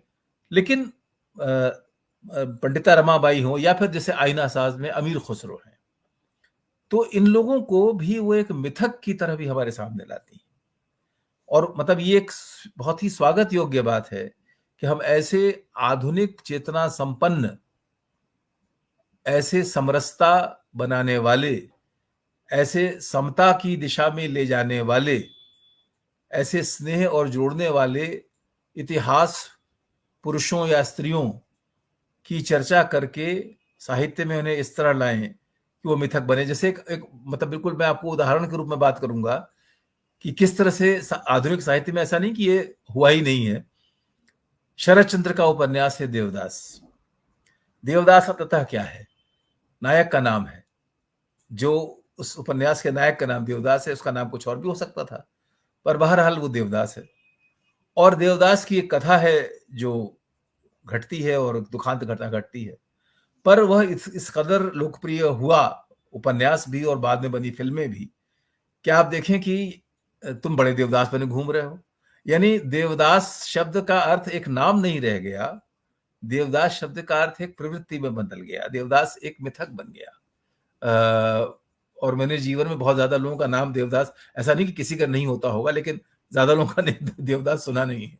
तो देवदास गांधी हमें फिर फौरन याद आते हैं, तो इसलिए, लेकिन बहरहाल, तो कहने का अर्थ ये है कि ये एक बहुत बड़ा काम उन्होंने किया है अपने गद्य साहित्य में, कि एक लंबी जद्दोजहद करके और वो वहां पहुंची हैं, और वो उस तक जा करके उन चीजों को निकाल कर उन्होंने इन चरित्रों को, जो हमारी आधुनिकता की पारंपरिक भी और वर्तमान भी और समकालीन भी और शायद भविष्य की अवधारणाओं के लिए बहुत ही जरूरी सहयात्री हैं, इनको एक मिथकीय आभा और आलोक और एक उदात्तता उन्होंने दी है। तो मुझे लगता है ये बहुत महत्वपूर्ण बात है। दूसरी एक दिलचस्प बात यह है, जो उनकी कविताओं में भी कहीं कहीं आता है, पर यह है कि स्त्री के दुर्भाग्य कहिए या स्त्री के पर होने वाला अत्याचार कहिए, अभी आप जानते हैं बहुत, यानी ये बात बार बार कही जाती है जब कभी कोई हिंसा की स्थिति होती है, चाहे वो दंगा हो, चाहे युद्ध हो, चाहे और कोई घटना हो, कि स्त्री पर अत्याचार और खासतौर से दैहिक अत्याचार, यौन अत्याचार होता है, जिसको गरिमा श्रीवास्तव जी की किताब पहले आई थी, देह ही देश, क्रोएशिया को लेकर, और फिर अभी ऑस्विट्ज से एक प्रेम कथा आई है, और भी, ये मतलब सिर्फ उदाहरण की बात है, बहुत से लोगों ने इस तरह से लिखा है। तो लेकिन अनामिका जी के उपन्यासों में और कविताओं में भी, और लेकिन उपन्यासों में जो एक सेक्स वर्कर है, ये चरित्र आते हैं। तो यानी वो ये बताता है कि वो क्या कितनी दूर तक जाने के लिए तैयार हैं अपने कथानक के अंदर, उस चरित्र से मुलाकात करने के लिए जो सर्वाधिक भोगा और भोगता हुआ व्यक्तित्व है, और उसके साथ वो जाकर खड़ी होती हैं। और आईना साज में तो फिर वो उसका पूरा परिवर्तन भी है और रूपांतरण भी है। तो मुझे लगता है कि स्त्री विमर्श का यह एक बहुत ही मुखर पक्ष है जिसको वो लाती हैं। और आईना साज की जब हम अगर बात करें तो ये कहना भी बहुत जरूरी है कि आईना साज में जो हमारा ये समय है, जहां धार्मिक विद्वेष और ध्रुवीकरण और इन सब के जरिए लगातार अपने स्वार्थ की रोटी सेकने की कोशिश धुआंधार रूप से चलती रहती है, और कभी कभी डर लगता है कि काफी हद तक इसमें लोगों को सफलता भी मिली है। तो उसमें जो अमीर खुसरो, जो कि संगीत में, साहित्य में समरसता के, प्रेम के, मित्रता के, सह अस्तित्व के और सृजनात्मक सह अस्तित्व के एक मूर्तिमान रूप हैं, उन्हें जब वो एक, मुझे याद है एक गोष्ठी जो जेएनयू में हुई थी, उसमें नित्यानंद तिवारी जी ने भी ये बात कही थी कि जो उसका कथ्य है, वो कथा, उन्होंने जो विषय चुना है, उस विषय को आज के समय में चुन करके सामने लाना और उसे प्रस्तुत करना, ये बहुत बहुत, ऐसा नहीं, उसके बाद और भी काम हुआ है, और उपन्यासकारों ने और रचनाकारों ने भी लिखा है और इस विषय पर लिखा है, पर अनामिका जी की रचना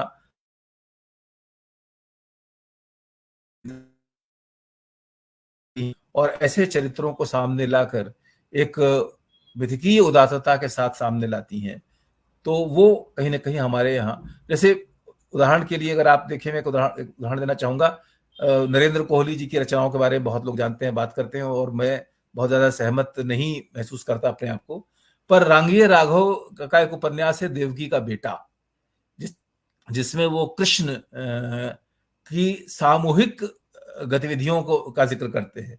वो कृष्ण के तमाम जो जिनको हम उनकी लीला के रूप में बताया जाता है कि वो गोकुल में उन्होंने क्या किया, उसकी वो एक व्याख्या करते हैं और उसको एक सामूहिकता के शक्ति रूप में देखते हैं। तो अनामिका की जो अपने उपन्यासों में स्त्री के दुख दर्द और उसके होने वाले अत्याचारों जैसे एक और उनके जो वर्णन जो विवरण वहां पर है, आप देखें कि स्वभावतः मैं एक मित्र के रूप में जानता हूं कि बहुत कोमल स्वभाव के साथ चीजों को देखने वाली, किसी का भी दुख दर्द देख के जिनकी आंखें डबडबा जाएं, और वो उसमें एक एक मेरे ख्याल से तिनका तिनके पास में या उसमें मैं याद, जहां पर कि प्रसव, जहां एक अस्पताल है सरकारी, और वहां किस तरह की भाषा चल रही है, कि बात चल रही है किस तरह का, तो ये जो विवरणात्मकता है, जहां वो उन जगहों पे भी जाती हैं, उन जगहों को भी देखती हैं जहां जाने से आमतौर पर लोग थोड़े घबराते हैं, और काफी बेलौस होकर के उसको न सिर्फ देखती हैं बल्कि दर्ज करती है, उस पर बातचीत करती हैं। तो स्त्री विमर्श का भी एक बिल्कुल आप कह सकते हैं झंकृत होता हुआ रूप उनके कथा साहित्य में मौजूद है। और साथ साथ एक अभिलाषा है, एक अभिलाषा है, और वो अभिलाषा है जिसको लेकर कई बार कई आलोचक मानते हैं कि जिससे एक समस्या भी खड़ी होती है। जैसे जो शेक्सपियर वाला उपन्यास है, बिल्लू शेक्सपियर और बस्तर डायरी, तो उसमें जो आइडिया है कि शेक्सपियर और डिकेंस के साहित्य के जरिए एक प्रयास है कि उसके जरिए जो जनजातीय लोग हैं उनकी चेतना का विकास हो, और वो लेकिन रचना में इसको साधने के लिए कई बार ऐसा लगता है, जैसे कभी कभी ऐसा आप किसी कृति के बारे में आपको लगता है, फिल्म के बारे में भी लगता है, नाटक के बारे में भी लगता है कि अपनी सदाशयता में हमने उसमें बहुत सारे तंतु ऐसे लाकर गूंथ दिए कि फिर उनका उतनी तल्लीनता के साथ निर्वाह करना थोड़ा कठिन हो जाता है। तो एक रचनात्मक चुनौती भी वो बन जाती है।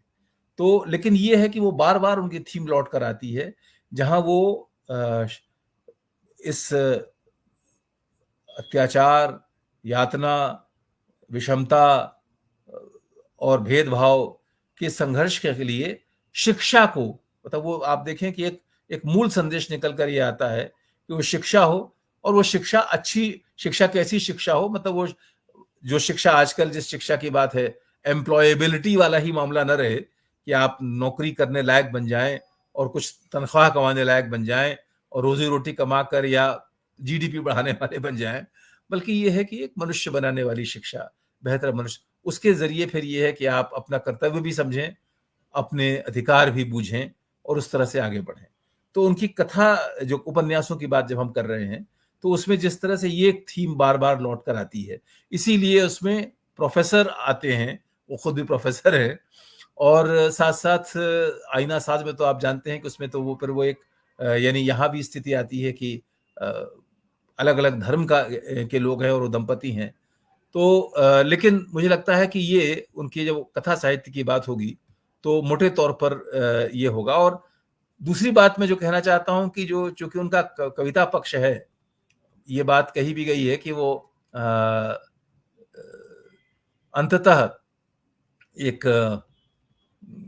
कवि की चेतना के साथ, हालांकि ये इस तरह के फतवे अच्छे होते नहीं हैं कि मूल रूप से वो कवि ही हैं, और क्योंकि लेकिन शायद कुछ हद तक वह बात होती भी है, जैसे एक संघनित ऊर्जा है जो कविता की एक विशेषता होती है, और वो उनके आवेगों को, आवेशों को नए नए आयाम भी देती है, उनकी कथा यात्रा में प्रश्नांकित भी करती है। घाट कछार छोड़ देते हैं, तो ये घाट कछार छोड़ देने वाली बात आती है। अब जैसे उदाहरण के तौर पर मैं आपको एक अंश है आईना साज का, तो उसको मैं प्रस्तुत करूंगा। वसंत उफान पर था, हर पेड़ पर फूल ऐसे चटके पड़े थे जैसे कविता के पहले ड्राफ्ट में शब्द चटकते हैं। बीच बीच में एक सुगबुग खामोशी, फिर एक शब्द, फिर एक नीली खामोशी, एक हरा पत्ता, एक एक अधखिलापन, एक शर्मीली खुशबू। वसंत कविताओं की रफ कॉपी जैसा, कच्चे पक्के मादक अतिरेकों से भरा। तो आप देखें कि सामान्यतः एक उपन्यास में आप जानते हैं कि संवेदनशील भाषा, काव्यात्मक भाषा के धनी रचनाकार कई हैं, पर अनामिका का जो ये जो अंदाजे बयां है, ये मुझे लगता है कि बहुत हद तक उनकी जैसी कवित्री वो हैं, जैसी मनुष्य वो हैं, उससे निकल करके वो आता है। उसी तरह से एक जो उनकी सदाशयता की बात हमने की, पूरी पृथ्वी को अपने आंचल के साए में लेकर उसके कल्याण की बात की, तो एक जगह वो उनका एक उसमें एक लिखती हैं कि माफ कर सकने वाला दिल जन्नत के सबसे ऊंचे पहाड़ से झड़ने वाला ऐसा तूफानी झरना है जिसके आगे कुछ ठहरता नहीं। कई बार उसको खुद पता नहीं होता कि उसकी तेज धार कठिन पत्थरों के सीने पर कैसी मलंग मसनवियां लिख गुजरी। मसनवियां हम जानते हैं अमीर खुसरो ने लिखा था, तो वो मसनवियां कहते थे। तो इसमें जिस पंक्ति को मैं फिर से दोहराना चाहूंगा, माफ कर सकने वाला दिल जन्नत के सबसे ऊंचे पहाड़ से झड़ने वाला एक तूफानी झरना है, और वैसा झरना है जिसके आगे कुछ ठहरता नहीं। तो ये जो मनुष्यता का एक बहुत बड़ा लक्षण है, और हमारी दुनिया जहां पर आज ये है कि आप, कहा भी गया था ना, गांधी ने भी कहा था कि आंख के बदले आंख की नीति पर चलेंगे तो सब पूरी दुनिया अंधी हो जाएगी। तो अंततः इसमें जो माफ कर सकने वाला दिल है वो चाहिए, क्योंकि शिकायतें तो जीवन में होती हैं, अपने आप से, मतलब अपने परिवार के लोगों से होती है, पति पत्नी में होती है, पिता पुत्र में होती है, माँ बेटे में होती है, माँ बेटी में होती है, औरों का, भाई बहन सबका जिक्र कर सकते हैं हम, खुद अपने आप से भी होती है। लेकिन आपके अंदर एक माफ कर सकने वाला दिल अगर है तो आप जन्नत के सबसे ऊंचे पहाड़ पर हैं, और वहां से वो झरना आ रहा है जिसके आगे तमाम तरह का कलुष जो है उठे। एक और जगह एक खूबसूरत पंक्ति है जो मुझे लगता है कि अनामिका जैसी कवित्री लिख सकती हैं, कि झरना खुदा का ठहाका है। यहाँ भी मुझे रसूल हमजातोब जो है, जो मेरा दागिस्तान की जो उनकी जो अंदाजे बयां है कि झरना खुदा का ठहाका है, तो ये एक पंक्ति अपने आप में इतनी ताकत देने वाली पंक्ति है। और ऐसे खुदा से भला किसको प्यार नहीं होगा, ऐसे खुदा के सामने किसका सर न झुकेगा, ये बात भी मन में आती है। और उसके बाद कहीं पर वो, जब मैंने आपसे बताया कि वो स्त्री मुक्ति की उनकी जो कथानक हैं, उन कथानकों में बार बार जो संघर्ष है मुक्ति का, उसमें शिक्षा की बात है, और शिक्षा के बाद साहित्य का एक रास्ता, एक इंस्ट्रूमेंट, एक युक्ति ली गई है। तो अमीर खुसरो को जब वो परिभाषित कर रही हैं, तो उसमें वो शायर से उनकी उम्मीदें क्या हैं, तो वो कहती हैं, चाहे किसी भी दरबार से जुड़ा हो, दुनियावी दरबार से या रूहानी दरबार से, शायर है तो हुआ जनता का अपना आदमी ही ना। तो शायर होने की ये शर्त देखिए उन्होंने बता दी कि शायर अगर आप हैं तो जनता के अपने आदमी होकर ही आप हो सकते हैं। ये नहीं है आप जनता के अपने आदमी नहीं है तो आप शायर नहीं हो सकते। अगर आप जनता के अपने आदमी हैं तो फिर कोई भी दरबार में आप आए या जाएं या न जाएं, चाहे संतन को कहा सीकरी सो काम भी कर रहे हैं, या आप रहीम की तरह वहां जीवन बिता लें, लेकिन आप जनता के अपने आदमी रहेंगे। और जनता के अपने आदमी अगर आप नहीं हैं तो आप शायर नहीं हो सकते। तो ये एक बहुत महत्वपूर्ण पंक्ति मुझे लगता है कि मैं उनके कथानकों से या उनकी कथा भाषा से निकाल के मुझे जो पंक्तियां कुछ मैंने याद की थी या रखी थी। उसी तरह से देखिए एक जो बहुत महत्वपूर्ण है, हम सब जानते हैं कि लगभग सारी सभ्यताओं की जो शुरुआत है वो मात्र सत्तात्मकता के साथ हुई थी। जो अब उसका पूरा विवरण देने की जरूरत शायद यहाँ नहीं है कि कैसे वो शिकार युग और शिकार युग के बाद फिर पशुपालन युग। दरअसल जब ये कृषि संस्कृति आई और उसके बाद भूमि पर अधिकार, उससे फिर संपत्ति पर अधिकार, तो ये वहां से अधिकार का जो कॉन्सेप्ट आया और वहीं से वो मात्र सत्तात्मकता से जो सभ्यता का रूप है वो पितृ सत्तात्मकता की ओर गया। तो इस आईना साज में अनामिका लिखती हैं, औरत की खूबसूरती हो या कायनात की, जब तक वो कब्जे की चीज बनी रहेगी, सभ्यताएं चैन की सांस नहीं ले पाएंगी और आदमी का मन पीपल का पात ही बना रहेगा। तो ये जो कब्जा करने का जो होड़ है, गांधी कह गए थे ना कि इस पृथ्वी पर हर मनुष्य की हर मनुष्य का हर एक की आवश्यकता के लिए पर्याप्त है, पर किसी एक के भी लालच के लिए पर्याप्त नहीं है। और कब्जा जो है वो लालच की चीज है। तो कब्जा, अधिकार, यह मेरा है। तो इसको जो जिस ढंग से वो उसका उसके विपक्ष में शायर जो जनता का अपना आदमी है वो खड़ा होता है, और अनामिका जो है वो शायर हैं, जनता की अपनी आदमी है, और इस रूप में वो खड़ी हैं और वो कह रही हैं कि औरत की खूबसूरती की बात स्वाभाविक है, उससे वो शुरू करती हैं और फिर उसे पूरे सृष्टि तक ले जाती हैं कि औरत की खूबसूरती हो या कायनात की, जब तक वो कब्जे की चीज बनी रहेगी, सभ्यताएं चैन की सांस नहीं ले पाएंगी। कहां ले पा रही है चैन की सांस? हमारी सभ्यता कहां ले पा रही है? हमें लगता है कि हम एक संकट से दूसरे संकट में जाते हैं। 20वीं शताब्दी विश्व युद्धों की शताब्दी थी।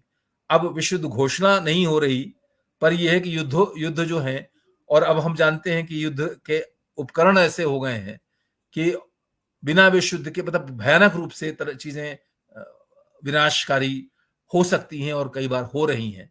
तो सभ्यताएं चैन की सांस नहीं ले पाएंगी जब तक आपके अंदर कब्जे की ललक और हवस बनी रहेगी। तो मुझे लगता है कि उसी तरह से एक बहुत ही जो व्यावहारिक बात वो लिखती हैं, कहीं पर सवाल उठता है कि भाई दरबार में कवि क्यों हो? तो दरवेश को, खुसरो को दरबार में क्यों होना चाहिए? तो वो लिखती हैं कि भली शक्तियों को ताकतवर होना चाहिए। और ये जो चीज है, मैं आपको बताना चाहूंगा कि उनसे बड़ी बात होती है, और एक समाजवादी चेतना से जिससे मेरा रिश्ता है, उस पर बातचीत होती है। और जैसा मैंने आपको ये भी बताया अपने संस्मरण में कि वो उकसा उकसा करके सुनती हैं, जानती सब कुछ है, सब कुछ पढ़ रखा है, सब कुछ, लेकिन तब भी वो आपको आपको कहेंगी कि हाँ बताइए आप क्या कहते हैं। और हो सकता है कि मेरे जैसा आदमी जिसको बहुत अच्छा लगता है बोलना, या और वो बोलता चला जाता है, पर उसमें ये बात जब आती है कि, और ये सच्चाई है कि भली जो शक्तियां हैं वो केवल सदाशयता से काम नहीं चलता, उनको ताकत होना चाहिए। ये ताकत हिंसा की ताकत ही नहीं है, ये ताकत अहिंसा की ताकत भी है, ये ताकत अच्छे इरादों की ताकत भी है, पर भली शक्तियों को ताकतवर होना चाहिए। ये कहीं ना कहीं बात वो कहती हैं। तो मुझे लगता है कि जो उनके कथा कथा संसार है, वह उनकी उस कविता संसार का ही एक एक्सटेंशन के अंततः, जब एक साहित्यकार अलग अलग विधाओं में आवाजाही करता है, कुछ साहित्यकार हैं जो एक ही जगह टिके रहते हैं। वैसे तो हमारे इस इंटरनेट के जमाने में आपने भी देखा होगा कि प्रेमचंद के नाम से कुछ बड़ी अजीब व गरीब टाइप कविताएं चला करती हैं, जो व्हाट्सएप यूनिवर्सिटी में घुमा करती हैं कि, लेकिन हम जानते हैं कि वो नहीं है। लेकिन मुक्तिबोध, निराला, प्रसाद, नागार्जुन, बहुत से नाम है, मतलब और अब हम अनामिका जी की बात कर रहे हैं। तो ये जो आवाजाही है, इस आवाजाही के साथ वो अंततः विधाओं में हम आवाजाही इसलिए करते हैं कि जो हमें कहना है उसको कहने के लिए एक विधा, जब हमें लगता है कि उसके साथ हमें एक दूसरी विधा की भी जरूरत है, उस माध्यम की भी जरूरत है, तो उस विधा में भी मानते हैं। और वह अपनी उन्हीं चिंताओं को, यानी स्त्री मुक्ति, मनुष्यता की मुक्ति, मनुष्यता का कल्याण, सबका कल्याण, प्रेम, सद्भाव, संबंधों का एक मीठा परिवेश, यह जो अभिलाषा है, ये कविताओं के साथ साथ उनकी उनकी कथा क्रम में, कथानकों में भी आती है। और उसमें भी अब ये है कि वो एक बहुत मतलब ये कि अलग अलग ढंग से उन्होंने चीजों को लिया है। कुछ चरित्र उनके आप कह सकते हैं कि उस तरह से वो यात्रा करते हैं, जिसमें कि वो शिक्षक चरित्र जो हैं वो आपको बार बार मिलते हैं, साहित्य के उपयोग की बात बार बार मिलती है। और मैंने जैसा जिक्र किया कि स्त्री मुक्ति की बात करते समय बार बार सेक्स वर्कर की बात भी वो उठाती हैं और उसको भी सामने लाती हैं। पर अंततः उद्देश्य जो है वो उनके एक कथाकार अनामिका भी उसी उसी मनुष्यता के कल्याण, सृष्टि के कल्याण, मनुष्यता ही नहीं क्यों कहें हम उसे, क्योंकि जब वो फर्नीचर से दोस्ती कर सकती हैं, जब वो कहती हैं अगर आप पत्थर को ध्यान से देखेंगे तो पत्थर जो है वो आपको थिरकता हुआ मालूम होगा, और ये सच्चाई है कि है, मतलब अंततः जो सृजन का, जो चेतना का मामला है, वो जड़ और जंगम का जो पूरा का पूरा आवाजाही द्वंद्वात्मक संबंध है, वह ऐसा ही है। और उसी उसी एकात्मता को वो अनामिका अपनी कथानकों में भी लाती है। जी, शुक्रिया राजीव जी, विस्तार पूर्वक और कई कई जगहों से संदर्भ लेते हुए आपने अपनी बातें रखी। और अनामिका एक ऐसी रचनाकार हैं जिनके यहाँ कहानियां हो, कविताएं हो, संस्मरण हो, आलोचना हो, निबंध हो, उपन्यास हो, एक जो भाषा के स्तर पर या जो टोन के स्तर पर भी चीजें परस्पर मिलती चली जाती है। उपन्यास में कविता आ जाएगी, आलोचना की भाषा भी बड़े पोएटिक पैचेजेस से समृद्ध जान पड़ेगी।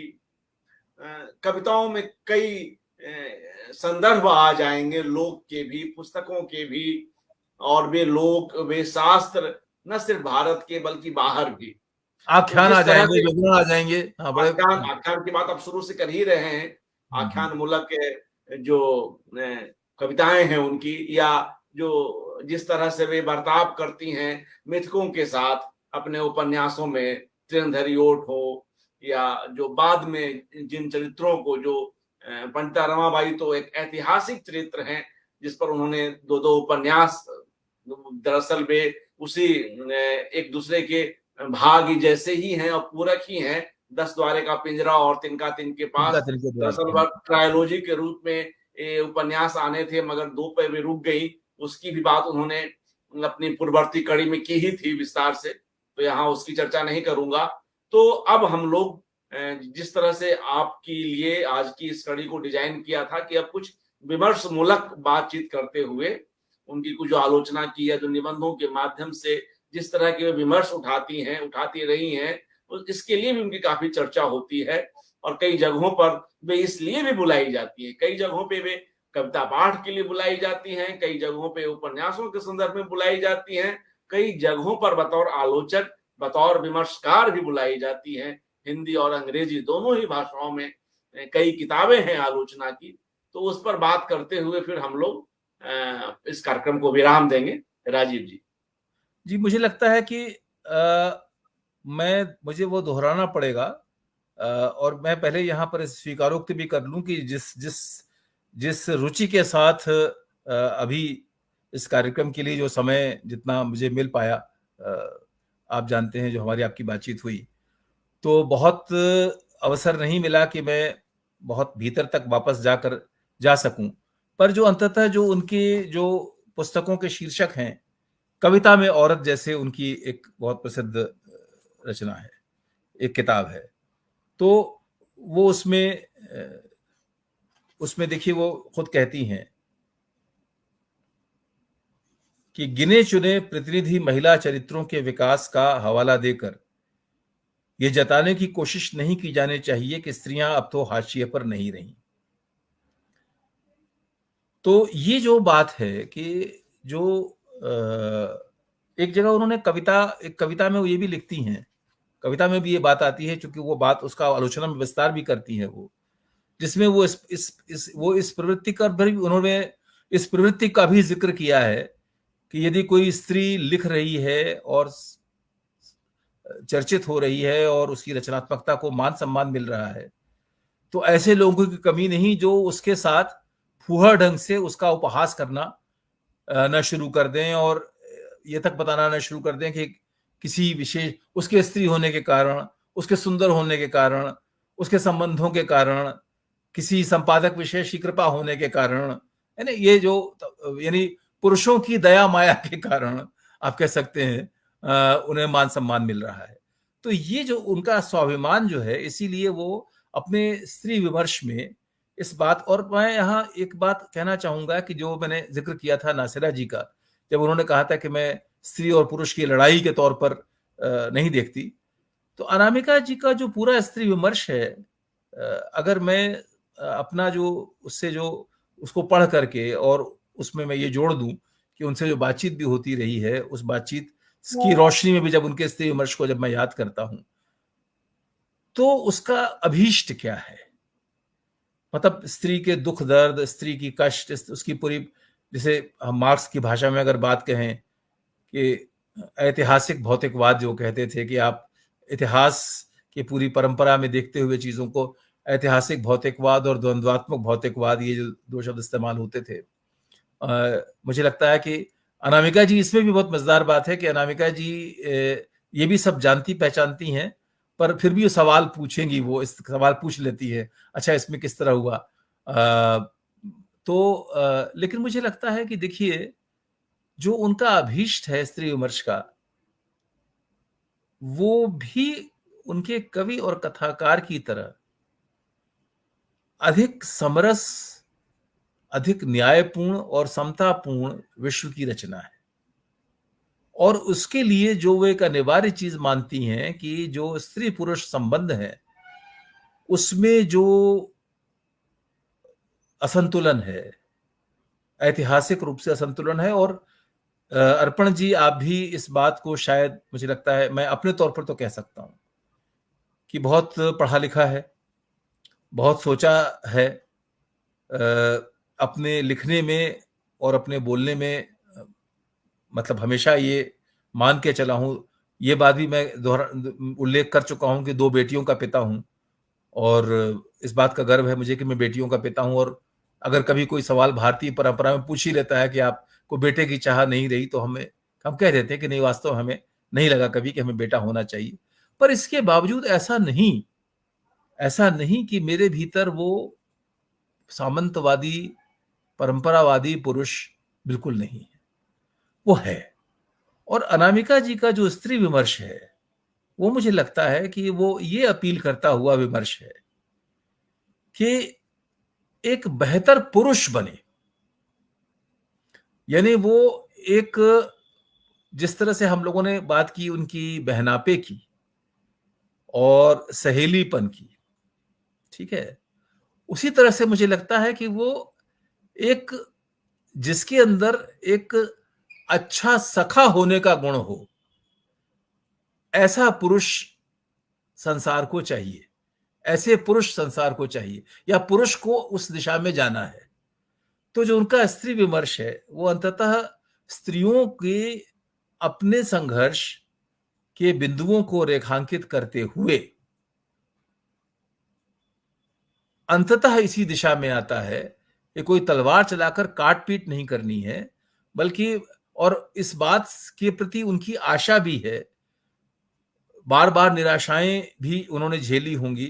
जैसे मैंने जिक्र किया था कि एक उम्र के बाद दोस्तियां नहीं होती, ऐसा मुझे लगता था, और कुछ मामलों, अनामिका जी के मामले में वो गलत साबित हुआ, लेकिन एक कई मामलों में वो सही साबित हुआ कि एक उम्र के बाद निश्चल दोस्तियां नहीं हुआ करती। तो मुझे लगता है कि अनामिका जी जो हैं, वो भी जब यह प्रयास करती हैं अपने विमर्श के जरिए, अपने आलोचनात्मक लेखन के जरिए, मैं यहाँ, आपने जिक्र किया कि वो जब बोलती हैं, तो मैंने कई बार ध्यान दिया कि कई बार जब कुछ लोग, जब कोई सभा गोष्ठी में बात करने जाते हैं, किसी विषय पर विचार रखने जाते हैं, तो लगता है कि जैसे सब कुछ जो है बहुत ही पहले से उन्होंने तय कर रखा है, हर चीज उनके अंदर बिल्कुल तरतीब से रखी हुई है, और वो एक के बाद, और वो अपने, वो कहने का एक ढंग है और उसका अपना प्रभावशाली रूप होता है। मैं उसको डिस्काउंट नहीं कर रहा कि ऐसा नहीं होना चाहिए, पर मुझे लगता है जब भी मैंने अनामिका जी को सुना, मेरा जो अपना आभास है कि जब वो बोलने जाती हैं किसी विषय पर, चाहे वो किसी साहित्यकार की आलोचना कर रही हो, चाहे किसी अवसर विशेष पर, किसी संदर्भ या विशेष विषय विशेष पर बोल रही हो, कि वो जो उनका रचनाधर्मी स्पंदनशील मन है, वो उस समय भी सक्रिय रहता है। वो बोलते बोलते लगता है सोच रही है, और सोचते सोचते बोल रही है। और इसीलिए वो बात करते करते, जैसा मैंने कहा कि कहां से अचानक आपको लगेगा कि वो, उन्होंने ये उदाहरण कहां से लाई, ये बात कैसे लाई। वो बच्चों के लिए, मुझे याद है कि जाने कितनी बार उन्होंने, जो एक हम लोग पढ़ा करते थे, या हम लोग को मिलता था पीहूस पब्लिशिंग हाउस से, जो रूसी बाल साहित्य होता था, तो उसमें ना जानू की कहानियां, तो वो उसको भी कई बार एक बिंब की तरह लाती थी कि कहाँ है पता नहीं, तो न जानू जो एक प्रतीक था। तो वो इस तरह की कहाँ से वो भक्ति साहित्य से लेकर अंग्रेजी साहित्य, अंग्रेज विश्व साहित्य की किसी जगह तक जाकर भारतीय साहित्य, समकालीन साहित्य, भारत की अन्य भाषाओं के साहित्य, क्योंकि बहुत पढ़ने लिखने वाली महिला हैं, और यह सब कुछ उनके भीतर खदबदा, उन्हीं की, अगर उनकी जैसी भाषा का इस्तेमाल करूं, कि खदबदाता रहता है। तो ये जो खदबदाना उनका है, ये उनके बोलते समय भी नजर आता है। कई बार लगता है आपको कि एक आवेश उनके भीतर उमड़ रहा है। कोई बात जब वो उस तरह कह रही, कि बार जब बात खत्म करके वो लौट रही होती हैं, तब उनको अगर आप देखें तो लगता है कि वो कहीं ना कहीं उस आवेश के अंदर तब भी होती हैं कि ये बात।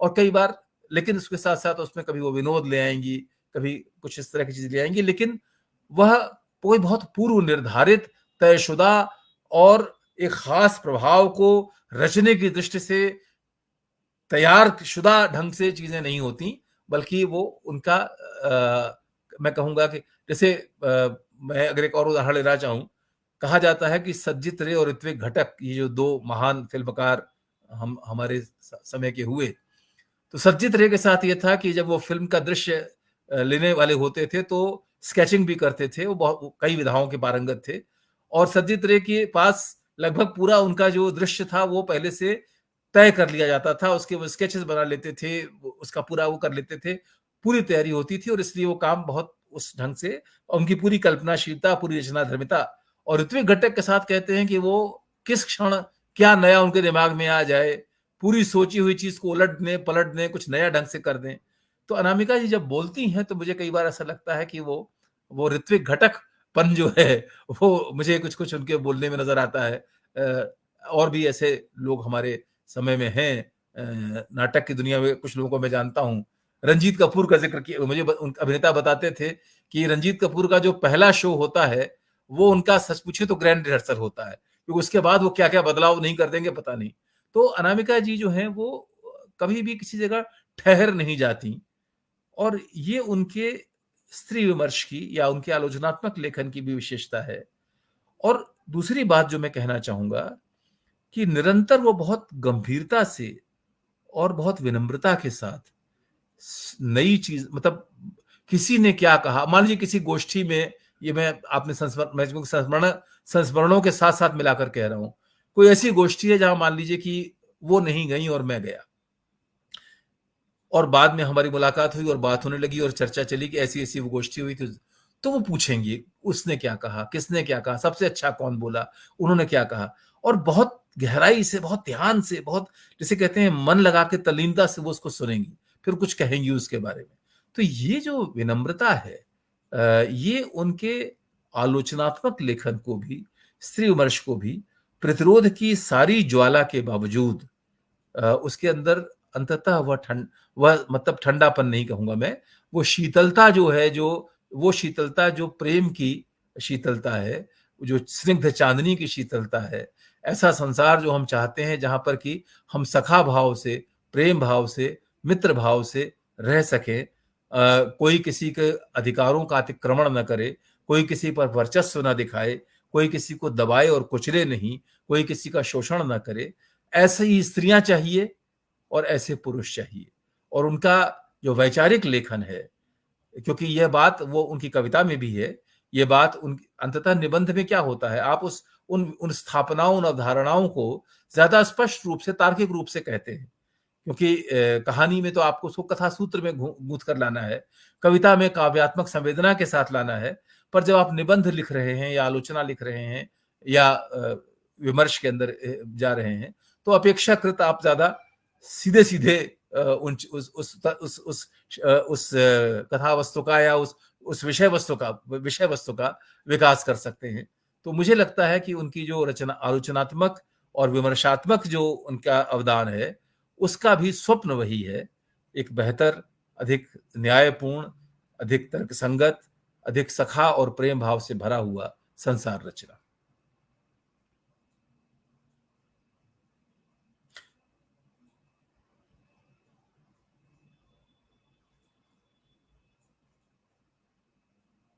जी अर्पण जी। कुछ देर के लिए लैपटॉप हैंग कर गया, तो इसलिए अच्छा। दिक्कत हुई। जी। तो तो मैं दोहराऊं मित्रों, क्या, अपना अंतिम नहीं बात नहीं दोहरा दूं क्या? नहीं नहीं, मैं सुन रहा था, मुझे अच्छा, आने में थोड़ा विलंब हुआ, वापस स्क्रीन पर आने में। जी जी जी जी। तो अच्छी चर्चा रही राजीव जी, लगभग 2 घंटे के आसपास हम लोग पहुंचने वाले हैं, और 2 घंटा तो मुझे लगता है कि हो ही जाएगा, क्योंकि इतने सारे आयामों पर चर्चा करनी थी। तो आलोचना और जो विमर्श, इसकी भी कई सारी वानगी आपके वक्तव्य में मिली, और जाहिर है कि इसमें भी उनका लंबा चौड़ा काम है, अंग्रेजी में अलग, हिंदी में अलग, विशुद्ध रूप से आलोचना अलग, निबंधों के रूप में कई चिंतन परक निबंध, कई आलेख ऐसे हैं, उनके उसे भी हम संस्मरण जानते हैं। संस्मरण भी हैं, एक थे शेक्सपियर, एक थे डिकेंस। हाँ हाँ, बिल्कुल। वो भी है तो जी। बस मैं इस चर्चा को, जो उनकी एक बेहद महत्वपूर्ण पुस्तक है, मैं चाह रहा था कि उसको यहाँ पर दिखाऊं, स्त्री विमर्श का लोक पक्ष। तो वह भी काफी चर्चित किताब रही, काफी उस पर चर्चा हुई। तो उसका एक छोटा सा अंश, कुछ एक वाक्य पढ़ते हुए हम इस कार्यक्रम को आगे तो बढ़ाएंगे। जी आगे बढ़ाएंगे या समापन की ओर ले जाएंगे? हाँ, बस कहने का अर्थ वही है। तो मैं क्योंकि मैं सिर्फ ये, मुझे एक बात ध्यान में आई, तो मैं सोचता हूँ मैं बस हाँ, जोड़ आगे भर देता बढ़ाएंगे, हूँ। मतलब या वही है कि हाँ, नहीं, अब जो हम असल में उनके आपने जैसे कहा तो मुझे उनकी एक और पुस्तक का शीर्षक याद आया, मन मांजने की जरूरत। तो जी मुझे हाँ, लगता है कि हाँ, तो जो ये मन मांजने की जरूरत है, ये जो मांजना शब्द है, ये जी देखिए ये जी, लोक का शब्द है। परिमार्जन से बिल्कुल, इसका आशय है, लेकिन परिमार्जन में वो बात नहीं है। तो जो हाँ, और मन के इसमें कवि का अनुप्रास मन भी है। मांझने की जरूरत, मन हाँ, मांझने मन की मांजने जरूरत, की जी जरूरत। बिल्कुल, तो जी जी, उसमें जो वो जो बात कहती हैं, जो मैंने अभी कहा आपसे, कि स्त्री और पुरुष दोनों बेहतर दिशा में अधिक उदात्त, अधिक शक्तिशाली, शक्तिशाली मतलब बिना आतताई हुए शक्तिशाली, और सखा और प्रेम भाव के साथ रहने वाले ऐसे स्त्री और ऐसे पुरुष बने। तो उसके लिए जो एक रास्ता, उसके बहुत से रास्ते हैं और उन कई रास्तों को लेना होगा, पर जो मन का मांजा जाना है, मन को मांजने की जरूरत जो है, वो उसका शायद एक सबसे अधिक रेखांकित करने वाली बात है। जी। और मैं इसलिए इस पुस्तक को दिखला रहा था कि यहाँ पर इस पुस्तक में एक जगह अनामिका जी, और कई जगहों पे इसके भाव आते हैं, आपने भी इसकी बात की ही, कि दरअसल उनका स्त्री विमर्श क्या है और उसके दायरे में क्या क्या चीजें आती हैं। तो वे स्वयं अपनी इसी पुस्तक में स्त्री विमर्श का लोक पक्ष में लिखती हैं। मैं उसे यहाँ पर रखना चाहता हूँ, कोट करना चाह रहा हूँ। वे लिखती हैं इस पुस्तक में कि कम से कम स्त्री विमर्श पर अलगाववाद का ठप्पा नहीं लगाया जा सकता। स्त्री समाज एक ऐसा समाज है जो वर्ग, नस्ल, राष्ट्र आदि संकुचित सीमाओं के पार जाता है, और जहां कहीं दमन है, चाहे जिस वर्ग, जिस नस्ल, जिस आयु, जिस जाति की स्त्री त्रस्त है, उसको अखबार लेता है, मतलब अपने में समाहित कर लेता है, अपने में मिलाकर चलता है। आगे वे लिखती हैं कि बूढ़े, बच्चे, अपंग, विस्थापित और अल्पसंख्यक भी मुख्यतः स्त्री ही हैं, यह मानता है। तो किस तरह से उनके यहाँ स्त्री विमर्श एक बड़ा सर्वसमावेशी रूपक के रूप में सामने आता है, मैं यह कहना चाह रहा था। और इसी एकाग्र में और कई अन्य जगहों पर उन पर बोलने वाले तमाम वक्ताओं ने इस बात को स्वीकारा और माना कि कैसे वहां पर एक जनतांत्रिक ढंग से पूरी बात, पूरी संकल्पना, पूरा स्वप्न सामने आता है। और मित्रों, अब हम लोग बिल्कुल जो हमारे कार्यक्रम का फॉर्मेट होता है, उसमें हम कुछ एक चित्र दिखलाएंगे, और उसके साथ राजीव कुमार शुक्ल जी की टिप्पणी को लेते हुए हम लोग इस कार्यक्रम को विराम देंगे। जी राजीव जी। देखिए ये जो है, ये जो चित्र मुझे अभी मैं ढूंढ पाया, तो वो आपसे सब मैंने साझा किए थे। तो ये जो चित्र हैं, ये साहित्य अकादमी में एक आयोजन हुआ था, जो उनके पूज्य पिताजी आदरणीय श्याम नंदन किशोर जी जो हैं उनकी स्मृति, उन पर एकाग्र था वो कार्यक्रम। और उसमें एक वक्तव्य देने का मान उन्होंने मुझे भी दिया था। तो ये जो चित्र है ये उसी उसी अवसर का चित्र है। एक मतलब जी इसमें सब लोग, जी जी, उसी का चित्र है ये। जी। तो इसी अवसर के कुछ एक चित्र और हम देख लेते हैं। जी ये जी अलग अलग खंड, आप सभी जानते हैं कि पद्मश्री श्याम नंदन किशोर रचनावली जो 5 खंडों में उपलब्ध है, उसका लोकार्पण हुआ था। उसी के चित्र हैं, जिसमें बतौर वक्ता राजीव कुमार शुक्ल भी वहां उपस्थित रहे और कई लोग वहां देखिए पर, उसमें कई लोगों ने अपनी बातें कोने में वहां रखी हमारे थी। साथी आकाशवाणी के लक्ष्मी शंकर वाजपेयी जी दिख रहे हैं, जितेंद्र श्रीवास्तव हम्म। जी दिख रहे हैं, बहुत मतलब मदन कश्यप जी थे, मुझे जी मुझे हाँ। तो जी हाँ, तो जी बहुत और तमाम मतलब बड़े नाम जो हैं, जी हाँ, जी जी। ये भी ओम उसी, निश्चल हैं जी। जी जी, ओम अमिताभ निश्चल जी जो हैं। अनामिका जी के भाई हुए वे हैं। और एक जी चित्र यह देख लेते हैं हाँ, अंत में। इस चित्र की कहानी ये है कि ये देखिए अनामिका जी के बड़प्पन का चित्र है। ये उनके बड़प्पन का चित्र किस अर्थ में है, मैं आपको बता देता हूँ। दिल्ली में रहते हुए एक संस्था है, जो मूल रूप से आप कह सकते हैं कि वो जो डागर खानदान है, ध्रुपद का जो घराना है, डागर घराना है, तो उसकी एक बहुत महत्वपूर्ण अब जो सदस्य हैं, शबाना जी, शबाना डागर। तो वो एक लगातार आयोजनों की श्रृंखला करती हैं अपनी संस्था के माध्यम से, जिसके अंदर मुख्यतः तो संगीत के अलग-अलग विधाओं पर या अलग कलाकारों को लेकर वो बात करते थे। पर बाद में उन्होंने उसमें कभी-कभी कुछ साहित्यिक आयोजन भी किए और उन्होंने मुझसे ये प्रस्ताव किया कि एक कार्यक्रम हम आप पर केंद्रित करना चाहते हैं, आपकी कविताओं और बाकी चीज़ों पर केंद्रित करके। तो उसमें ये है कि आप ये बता दें कि आपसे बातचीत कौन करेगा। तो मुझे ये कहते हुए संकोच भी हो रहा है और बहुत हर्ष भी हो रहा है, क्योंकि मुझे लगा कि मैंने अनामिका जी से कहा कि अनामिका जी किसी का नाम सुझाइए कि जिसका नाम मैं शबाना जी को बता सकूं और कि वो मुझसे इस बारे में इस आयोजन में मुझसे बात करेंगे। ये इंडिया हैबिटेट सेंटर में ये कार्यक्रम हुआ था। तो अनामिका जी ने कहा कि किसी और का नाम मैं आपको क्यों बताऊं, आपसे मैं बात करूंगी। तो आप ये देखें कि इसीलिए मैंने आपसे कहा कि ये उनके बड़प्पन का चित्र है कि अनामिका जी ने ये सहर्ष कहा और उसके बाद एक लंबी बातचीत ये वहां हुई थी। और ये चित्र जो है ये उसी अवसर का चित्र है जिसमें अनामिका जी और मैं बातचीत कर रहे हैं। जी। और मुझे लगता है कि आज की इस कड़ी को इसी चित्र के साथ समाप्त कर देने से खूबसूरत कोई और बात नहीं होगी। तो बहुत अच्छा लगा राजीव कुमार शुक्ल जी आप आए और इतने विषयों पर बड़े ही इत्मीनान से अपनी बात रखी। यह इत्मीनान जो आपके भीतर है, आपके आपके जो वक्तृत्व कौशल है आपका, उसके साथ कहीं ना कहीं गुथा हुआ है। तो यह भी इसका प्रमाण है, यह ऐसा प्रमाण है कि आप किस तन्मयता के साथ और किस रागात्मकता के साथ अनामिका जी की रचनाओं के साथ जुड़े रहे हैं, उन्हें पढ़ते रहे हैं और कितनी चीजें आपको याद हैं। यह भी अपने आप में एक बड़ी बात है कि मुझे लगता है कि आपने, लगता क्या है, आप देख ही रहे हैं लोग कि आपने कोई लिखित रूप से भी कुछ सहारा नहीं लिया किसी वक्तव्य का और पूरी बात बड़े ही सहज ढंग से आगे बढ़ी। तो बहुत बहुत शुक्रिया आपका राजीव जी। अर्पण जी, मैं आपको धन्यवाद देना चाहूंगा कि एक जो इतना